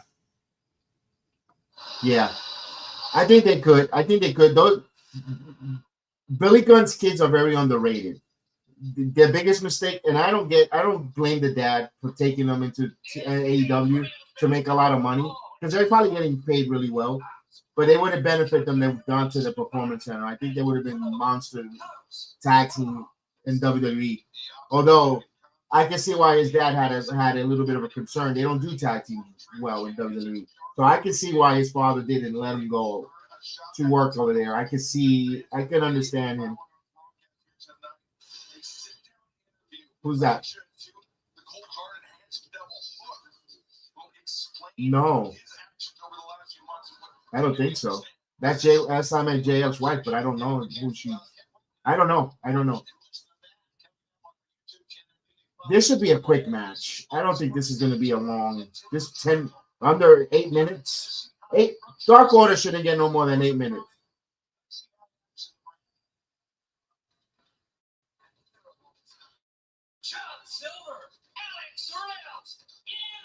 Look at little John Silver. So AEW is bringing their micro vision back. All right. Look at that guy. All 5'2" of him.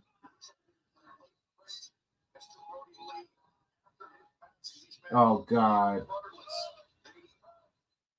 Oh, you'll be in the mask. Come on, you got to bring Evil Uno back to the nursing home.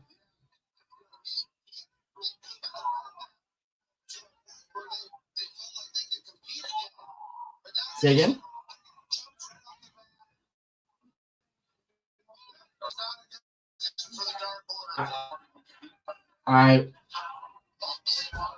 I guess. I don't know, to be honest with you. Right, isn't he working for actually Pro Wrestling at times?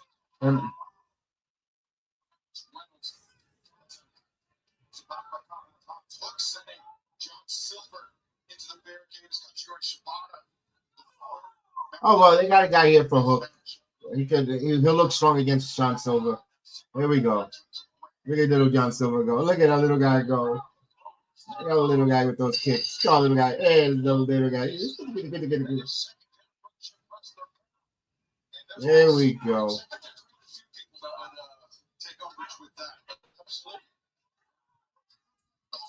Rip? I don't think so.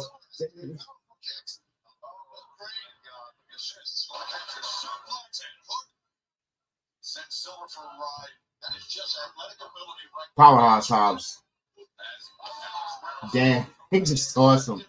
Let me ask this question: do you ever think AEW would ever put a world heavyweight title on Hobbs? I don't think they do. I don't think they don't see him as world championship material.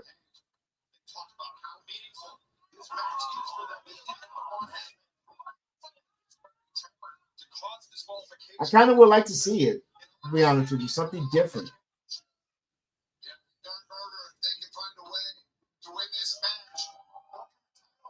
Oh, God. Brad Redford, the referee.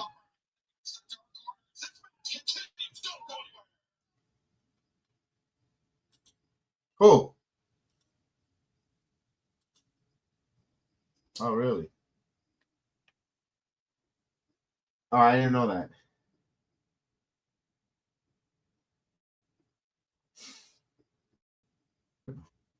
Oh, look, that's a nice show for Haha You Clowns. That looks like the IWC, the Adult Swim.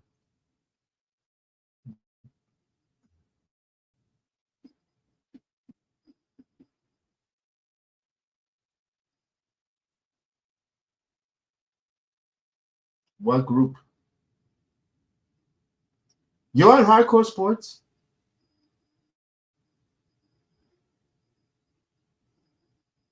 With Mitch? You know Mitch then?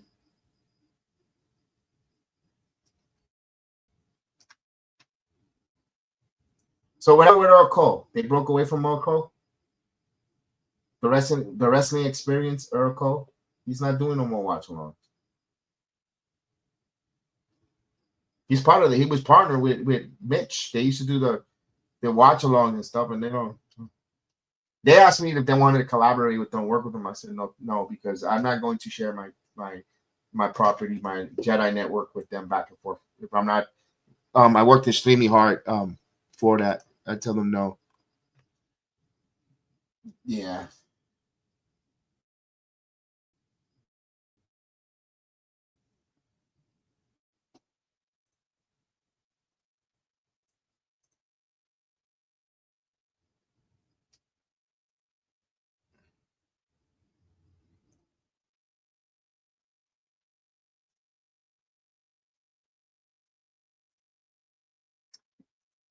Yeah, that's why I you know, I leave. Mm-hmm.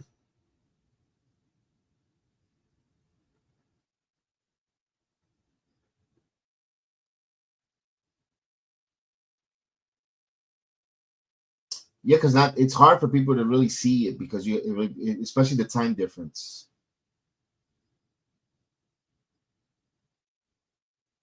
Oh, I don't follow. I wouldn't know who is even wrestling in that company, but I know it's in Japan. That I do know, and it's the time difference. I did not know that. See, you telling me I have no idea who in the world wrestles in there, but I just do know where they're at across there in the other side of the world, and it's tough to try to watch it with the time difference, you know. Like Wrestle Kingdom, because it's a once a year, and I always get to watch it when I'm on vacation. As they're coming back from the commercial break, we'll get that right going back.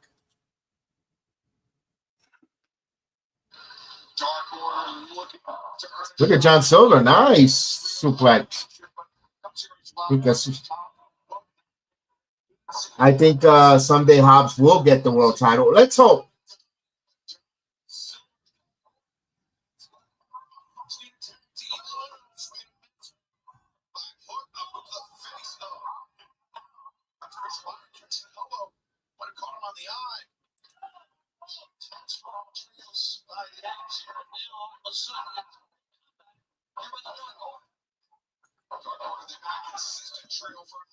Damn, that's a tough.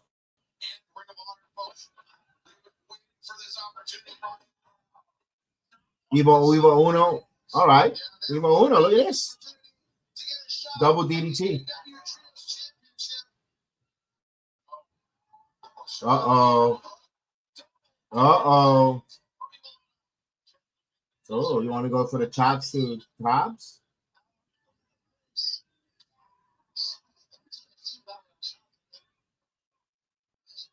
What a slap by Evil Uno on Power Hobbs. Hobbs now. Hobbs misses. Oh, there's a close one. Thanks for coming, Evil Uno. Here we go. Scoop. Pick him up like a sack of potatoes. Ah, world's strongest slam. World's dangerous slam.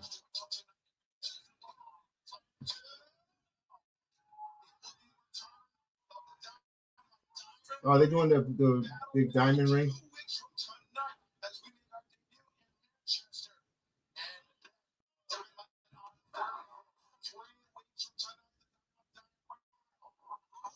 Beautiful power bomb there. This is over. That's spine buster, excuse me. It's over. I didn't even check the timing.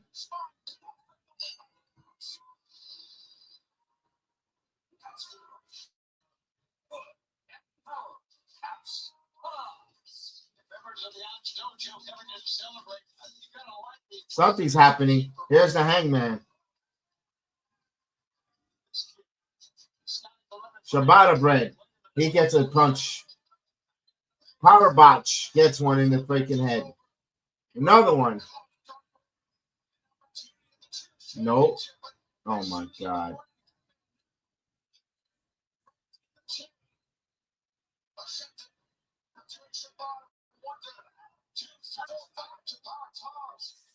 Give me the participants.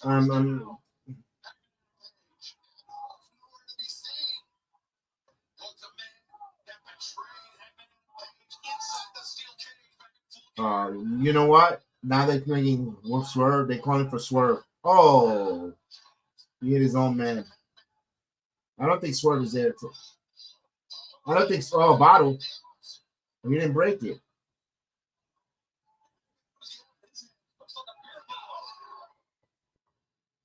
Buckshot lariat. Nope. Security.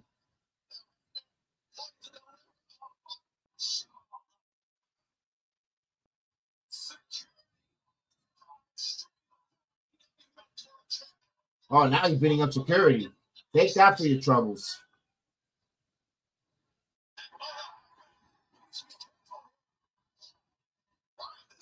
Oh, damn. That was a nice boot to the face right there.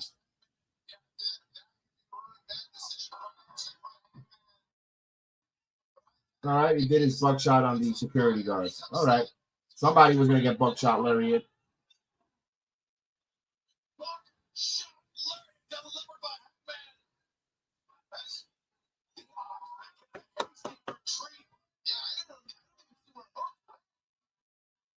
You know, if they actually finish this with time, they're going to give this Claudio match with that's good though, because Tony's, you know, Tony's going to go over 10 minutes or 5. So we're going to probably go with a backstage. Yeah, look at that. Come on, we knew that.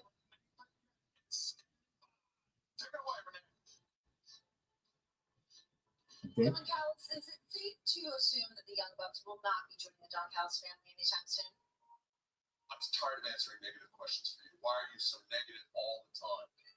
What happened out there was Takista's fault. He did us down again. Well, Jam, technically speaking, Takeshi isn't having training for his All-Continental Classic match this Saturday on Collision. I mean, I think it's very legit. How's your phone? Take a shit. Yeah. Listen, I'm very confident that with these 3 stunts, the Continental Championship is coming back to Don Callis family very soon. John, if you're so confident, because Tony kind of want to do that. both legs of the Unified Championship on return. Let me make this as simple as I can for you and for the fans, because I know we have a lot of uneducated fans. We have some blonde people that don't understand basic things. All in, Okada went as the Continental Champion. And he defeated Kenny Omega in one of the great days in my life. And he became also the international champion. Let me see what he's explaining this to. Now, people like you and some of our fans, these are big concepts. He's trying to make sense of this. So we have created a symbol, which is the unified champion, representing the two legs of the unified championship, which is the international and the continental. Is it simple? Do you get it now? Understood. But you didn't answer my question. Why are you not putting both legs of the unified title in the tournament? Because I'm not an idiot.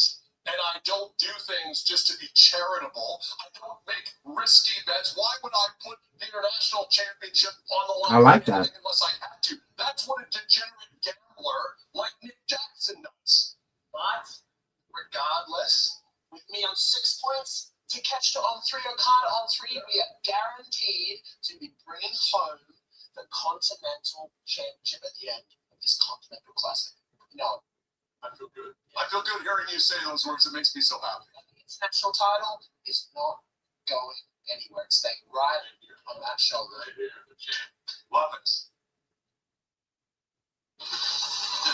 Heather, he didn't. Yeah, he does sleepwalk through his matches, but tonight he didn't. He actually did. He actually wrestled tonight. Okada wrestled tonight. No, tonight both of them. But Okada had a really good match. I'm gonna. Pack.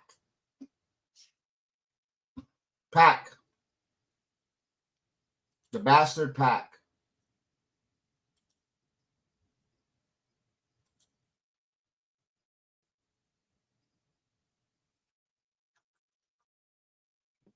Uninspired.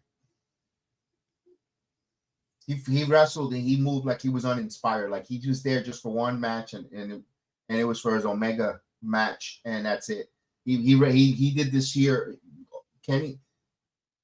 Okada felt uninspired to be in All Elite Wrestling. That's what it felt like. It felt like that with him.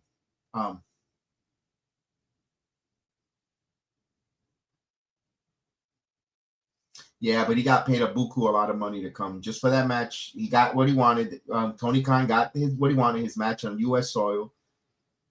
Omega and Okada, and told a little bit of a story how they're gonna get to it. And it's gonna be now year number 3 coming up, or year number 2 of Okada's deal, or year 3. So who knows how long he really signed? I'm gonna be surprised if it's a 3-year deal. He might be on his final year with AEW. Maybe he will be going back to New Japan. He wanted the money, period. Same reason my guy Shinsuke did it 10 years ago. Yep, they wanted the money. They also wanted the money, and they also wanted to be in the market and say they worked in the United States at least one time in their career, regardless of which company it was.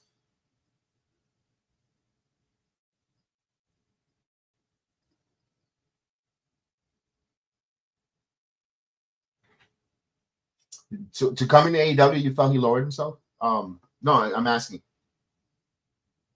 Oh, his performance in the ring, yes. Or maybe because now we get to see him more, and we get to see, because when we saw him in New Japan, it was rare. When you watched it, it's hard to see it. Maybe the more you see him, the more you notice you get to see more a little bit of the warts in Okada. I don't know. I'm just asking these questions.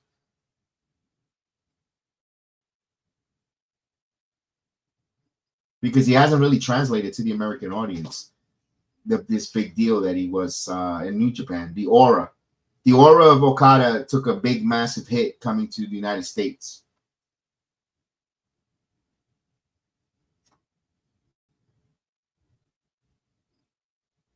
No, I wish I could tell you.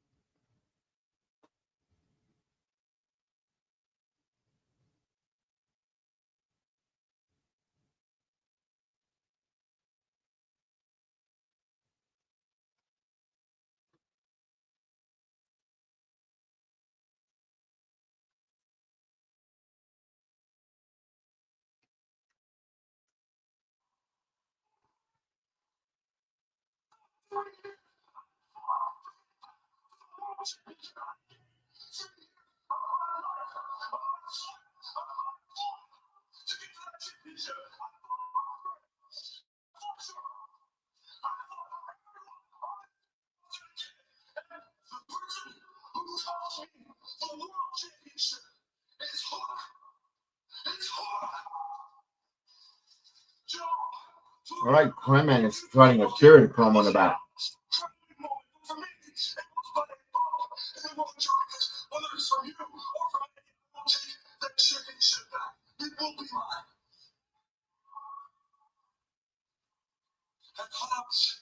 Shibata, if you want to fight, then you have got one. Next week, Atlanta, Georgia winner is coming. Hamza Shibata, I will not be alone. You know who is coming. Okay. Give your fingers. I hate that chicken theme.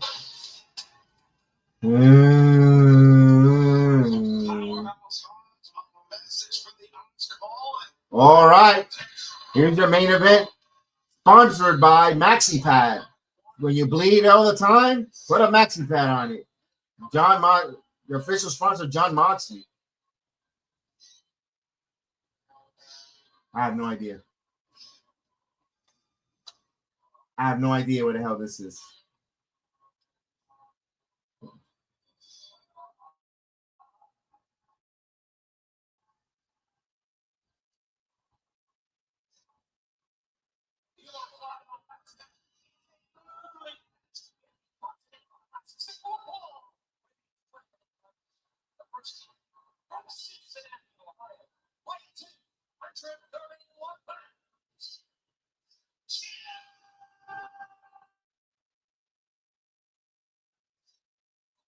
I tell you what, tonight has been entertaining, more quick. The pace has been quicker, or the matches than last night's NXT. I was not a fan of NXT last night. I thought it was a little bit dull. It's like you were. It's like cutting meat.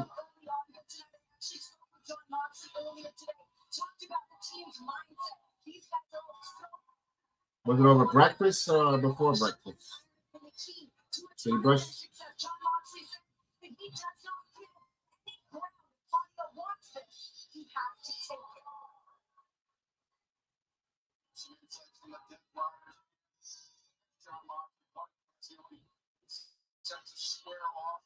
Event here, John Moxley and Claudio Castagnoli. Remember, I'm surprised Marina has to leave. She can't be by in ringside. It's Continental Classic rules. What is she doing there?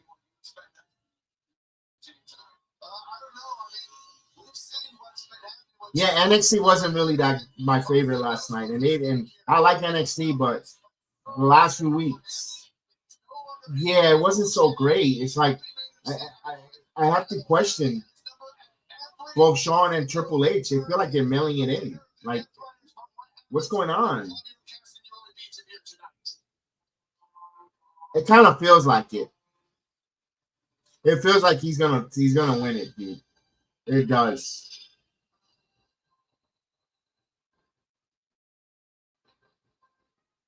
Oh, I forgot he's got CMLL title, and he's coming with Pac. Yeah, there's oh yeah, they're gonna turn on Moxley. Look at Useless in the background.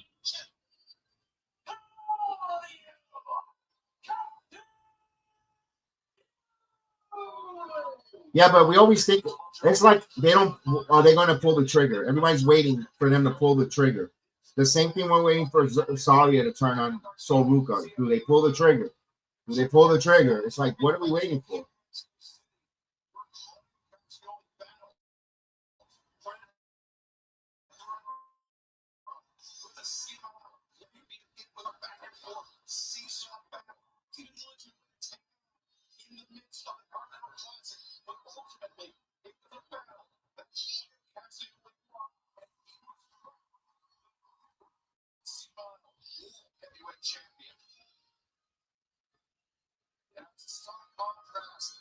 All right, here we go. Interesting. Blue League.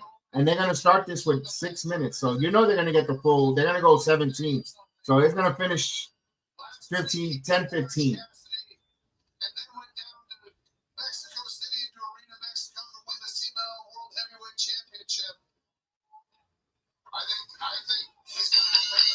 Here we go. Moxley versus Claudio Castagnoli. Or Coloni, whatever you want to call his ass. Cesaro.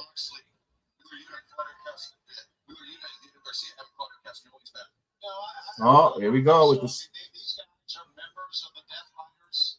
They respect each other. I think John Moxley realizes he's going to get fight. I think that's what he's Good call. She shouldn't be there. Oh, now the referee's throwing her out. This is a Continental Classic match. There's nobody supposed to be allowed at ringside.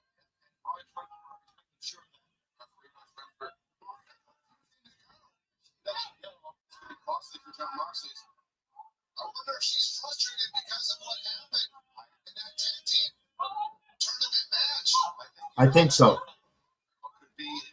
I think so. 20-minute time limit, 3 points to the winner, 1 point to each competitor in the event. Interesting. I don't know how, but something's going to happen. I don't know exactly how, but Top, the Blue League with 3 points each. Oh, I see now the British affair has finally gone to the back. well, you still got Pac. Interesting. That's an interesting development. I wonder if John is the only member of the. See, it's not. They have a round robin. I wouldn't mind in a match where Moxley, they get tired of him and they beat him. I don't know. I don't think it's going to happen tonight. I think it's going to. I still think they're going to keep it going. Points for the Death Riders, or even cost someone to get banned from this tournament. You just never know how far Marita will go. Yeah, it's interesting to see what Mox will do here.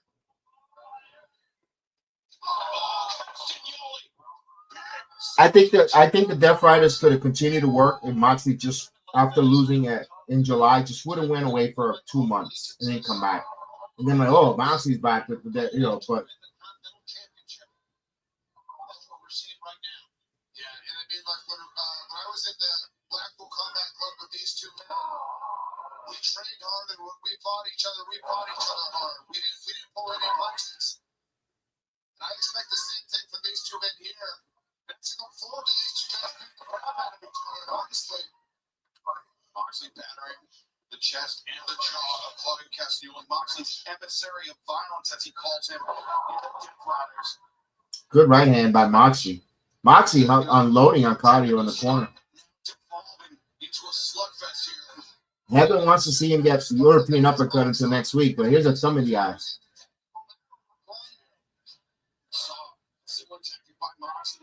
Let me ask this here. Any chance we get a ref bump? Expected all this, and I'm sure John Moxley would expect Claudia to do the same here.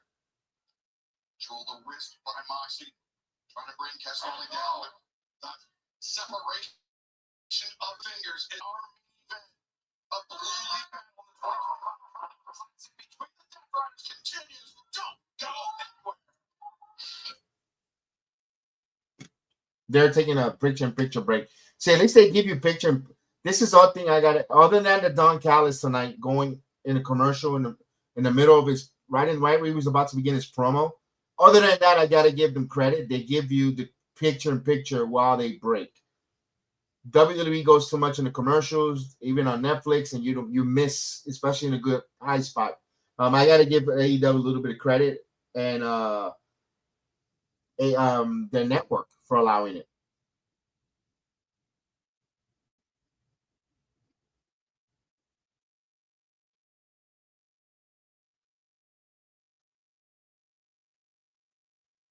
That kid is good, but he's always going to be injury prone.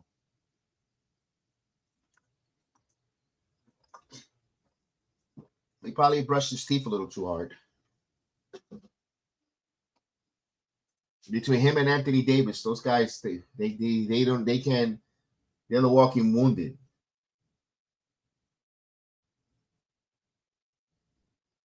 I'm not into the NBA this year for some reason. I can't get into it.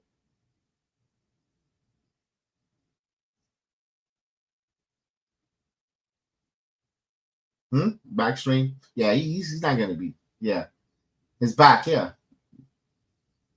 Oh, the calf.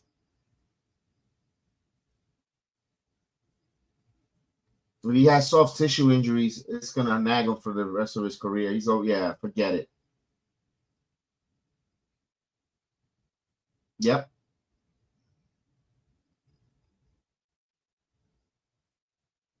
Ooh. There goes the first uppercut. And Moxley's bleeding.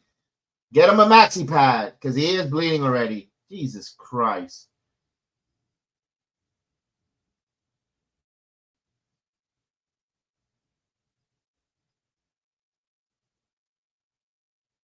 So is Moxley. He's always with wings.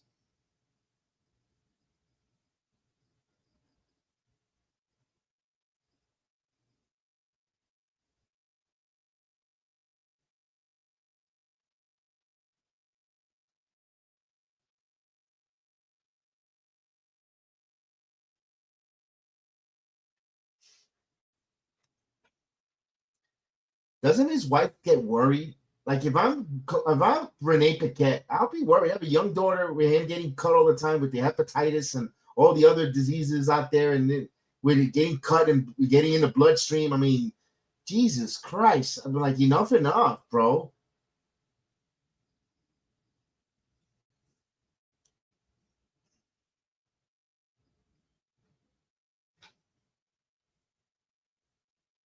He's still a made man making money. You don't need to do this much more every match. Was it needed here? Here's a swing.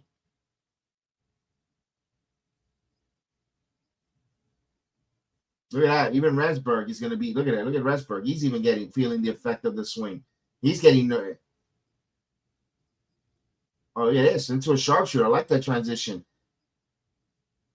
He's trying to be Stone Cold Steve Austin with the blood.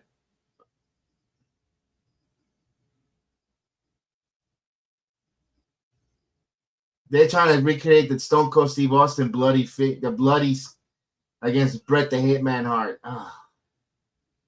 Nice call out, nice homage, but no.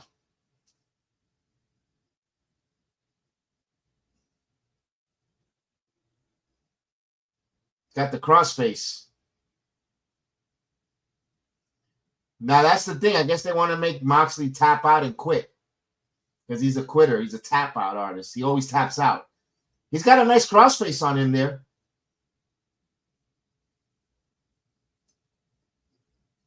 We've seen that already, like 3 matches. They stole.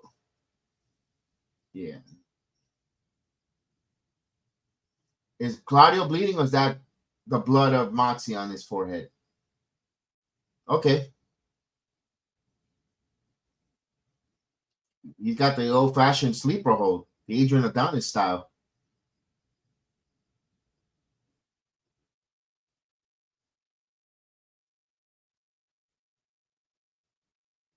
Cool. That's Moxie's blood. They already went over the 3 minutes overrun already. Told you.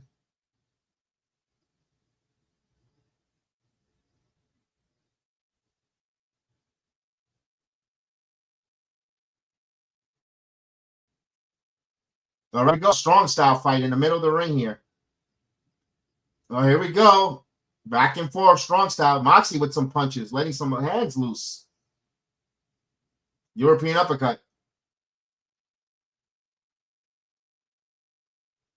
Moxie now going in for the tope.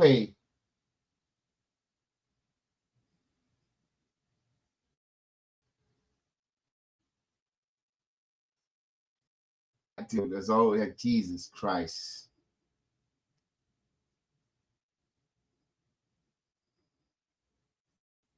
This guy's bleeding.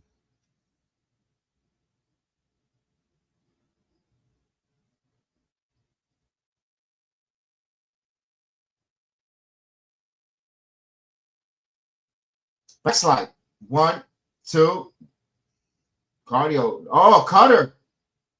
But Claudio popped back up and no-sold it.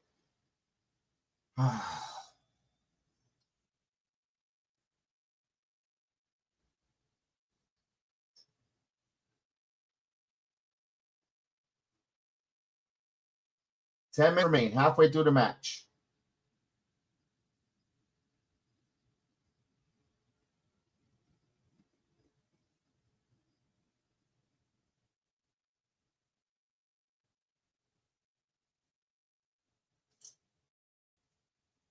Both combatants to give back up to their feet. Oh, wait a minute. Trying to do his finisher. Moxley puts the bulldog choke.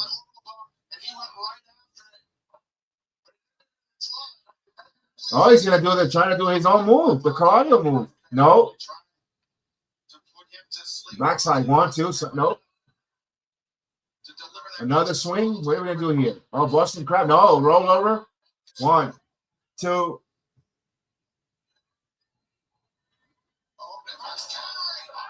Oh, that's the uppercut. Beautiful uppercut by Claudio. Oh, he took the elbow pad off. Serious now. Oh, Moxley now. Got him with a beautiful, beautiful clothesline.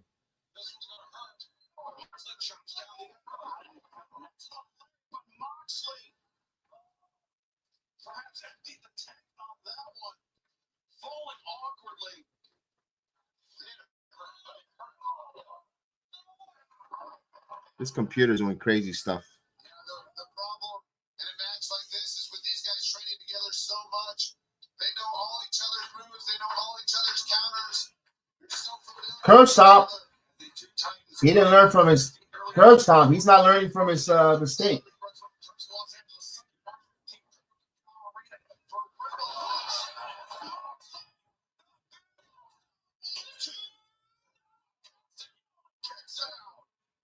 Boy, they quiet the crowd. The crowd is asleep. The crowd is quiet for a main event. I think we're getting a draw. Yeah, it's a draw.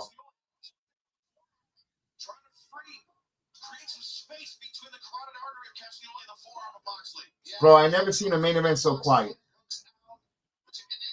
All right, he threw him out.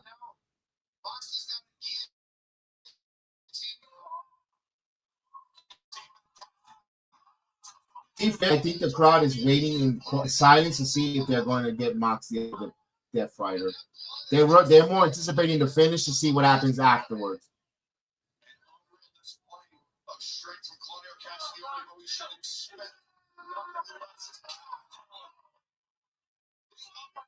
Claudio now going in. Claudio and Moxley.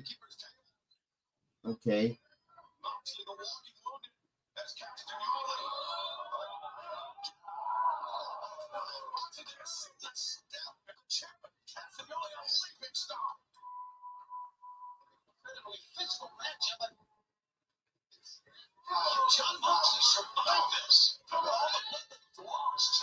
We can't even hear the referee count. We don't. Where's the count?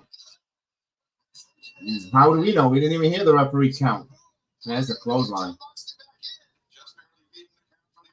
Oh, they went off the air. Oh, come on.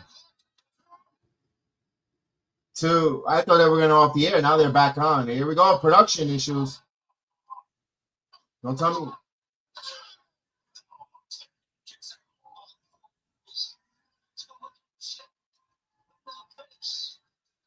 Don't tell me a camel was biting the wire out there. Uppercut. Forearm. Oh man. And that's happening all over. That's not on my end. Because I have it on DirecTV and I have it on streaming. I've got two different. Actually giving them 2 ratings. Oh, nice deep paradigm shift. Yeah, you're right.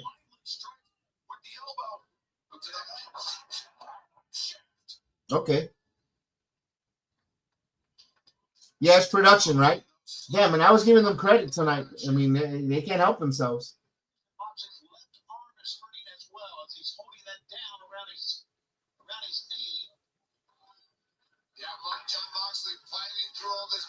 He's used to that. Do you breathe? Moxley bleeds. Come on. You got Moxley chants in the crowd. Oh, damn. Oh!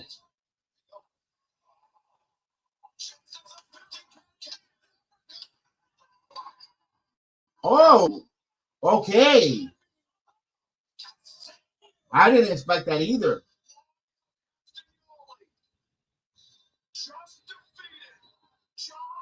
All right. All right. Okay. Macara cagada, you ain't getting a point. Wow, I'm actually shocked on that victory. The way they finished it. Okay. You know what? I appreciate it. They didn't have to do overextended plunder. A good old, he's bleeding and got uppercut. Now now let's see what happens here.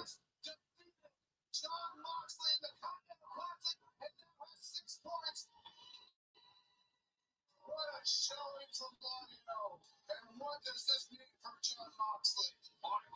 Takes the lead in the Blue League for the Continental Classic fans. There will be Blue League action this Saturday night live on Collision. Orange Cassidy or Armstrong. 1-on-1, 3 points on the line. And also Claudia Cassioli will face Master Dorada in the Blue League live this Saturday night. No rest for Cassioli. Moxley and Tefesta as well in the Blue League. Wow, Collision is loaded so. Could we didn't see something, at least a handshake or something? Could we have seen the handshake? They went away. I mean, could you give us at least 2 more seconds? I mean, he gave everybody else.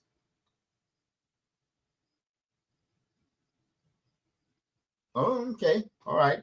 I mean, I would have liked to see them embrace after the match because he gave everybody a pound, but we'll see. It's to be continued. You know what? If they left it up a cliffhanger, I'm all right a little bit with that. It felt.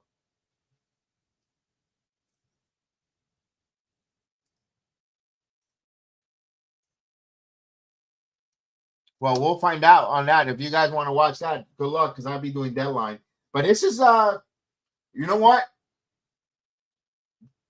I'm gonna say this tonight. Dynamite was a good show. It was a 7 out of 10 for me. 7 out of 10. It was entertaining. I thought they did a little better job than NXT last night. I was more entertained tonight. It went quicker.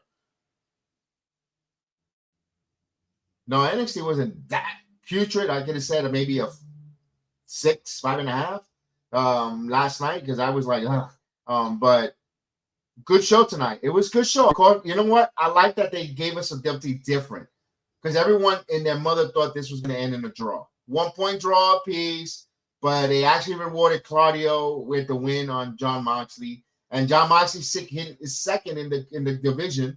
So so big matchup against ℜ𝔤𝔦𝔫, ℜ𝔤𝔦𝔫, take a shit, and we'll see where they go. So we thank everyone tonight. This was fun. We'll be on tomorrow night for TNA, and we'll be back on. We appreciate everyone again. Thank you so much, Matt, for joining us and conversating. And we have a good night. Well, we'll see you tomorrow. Buenas noches, todo el mundo.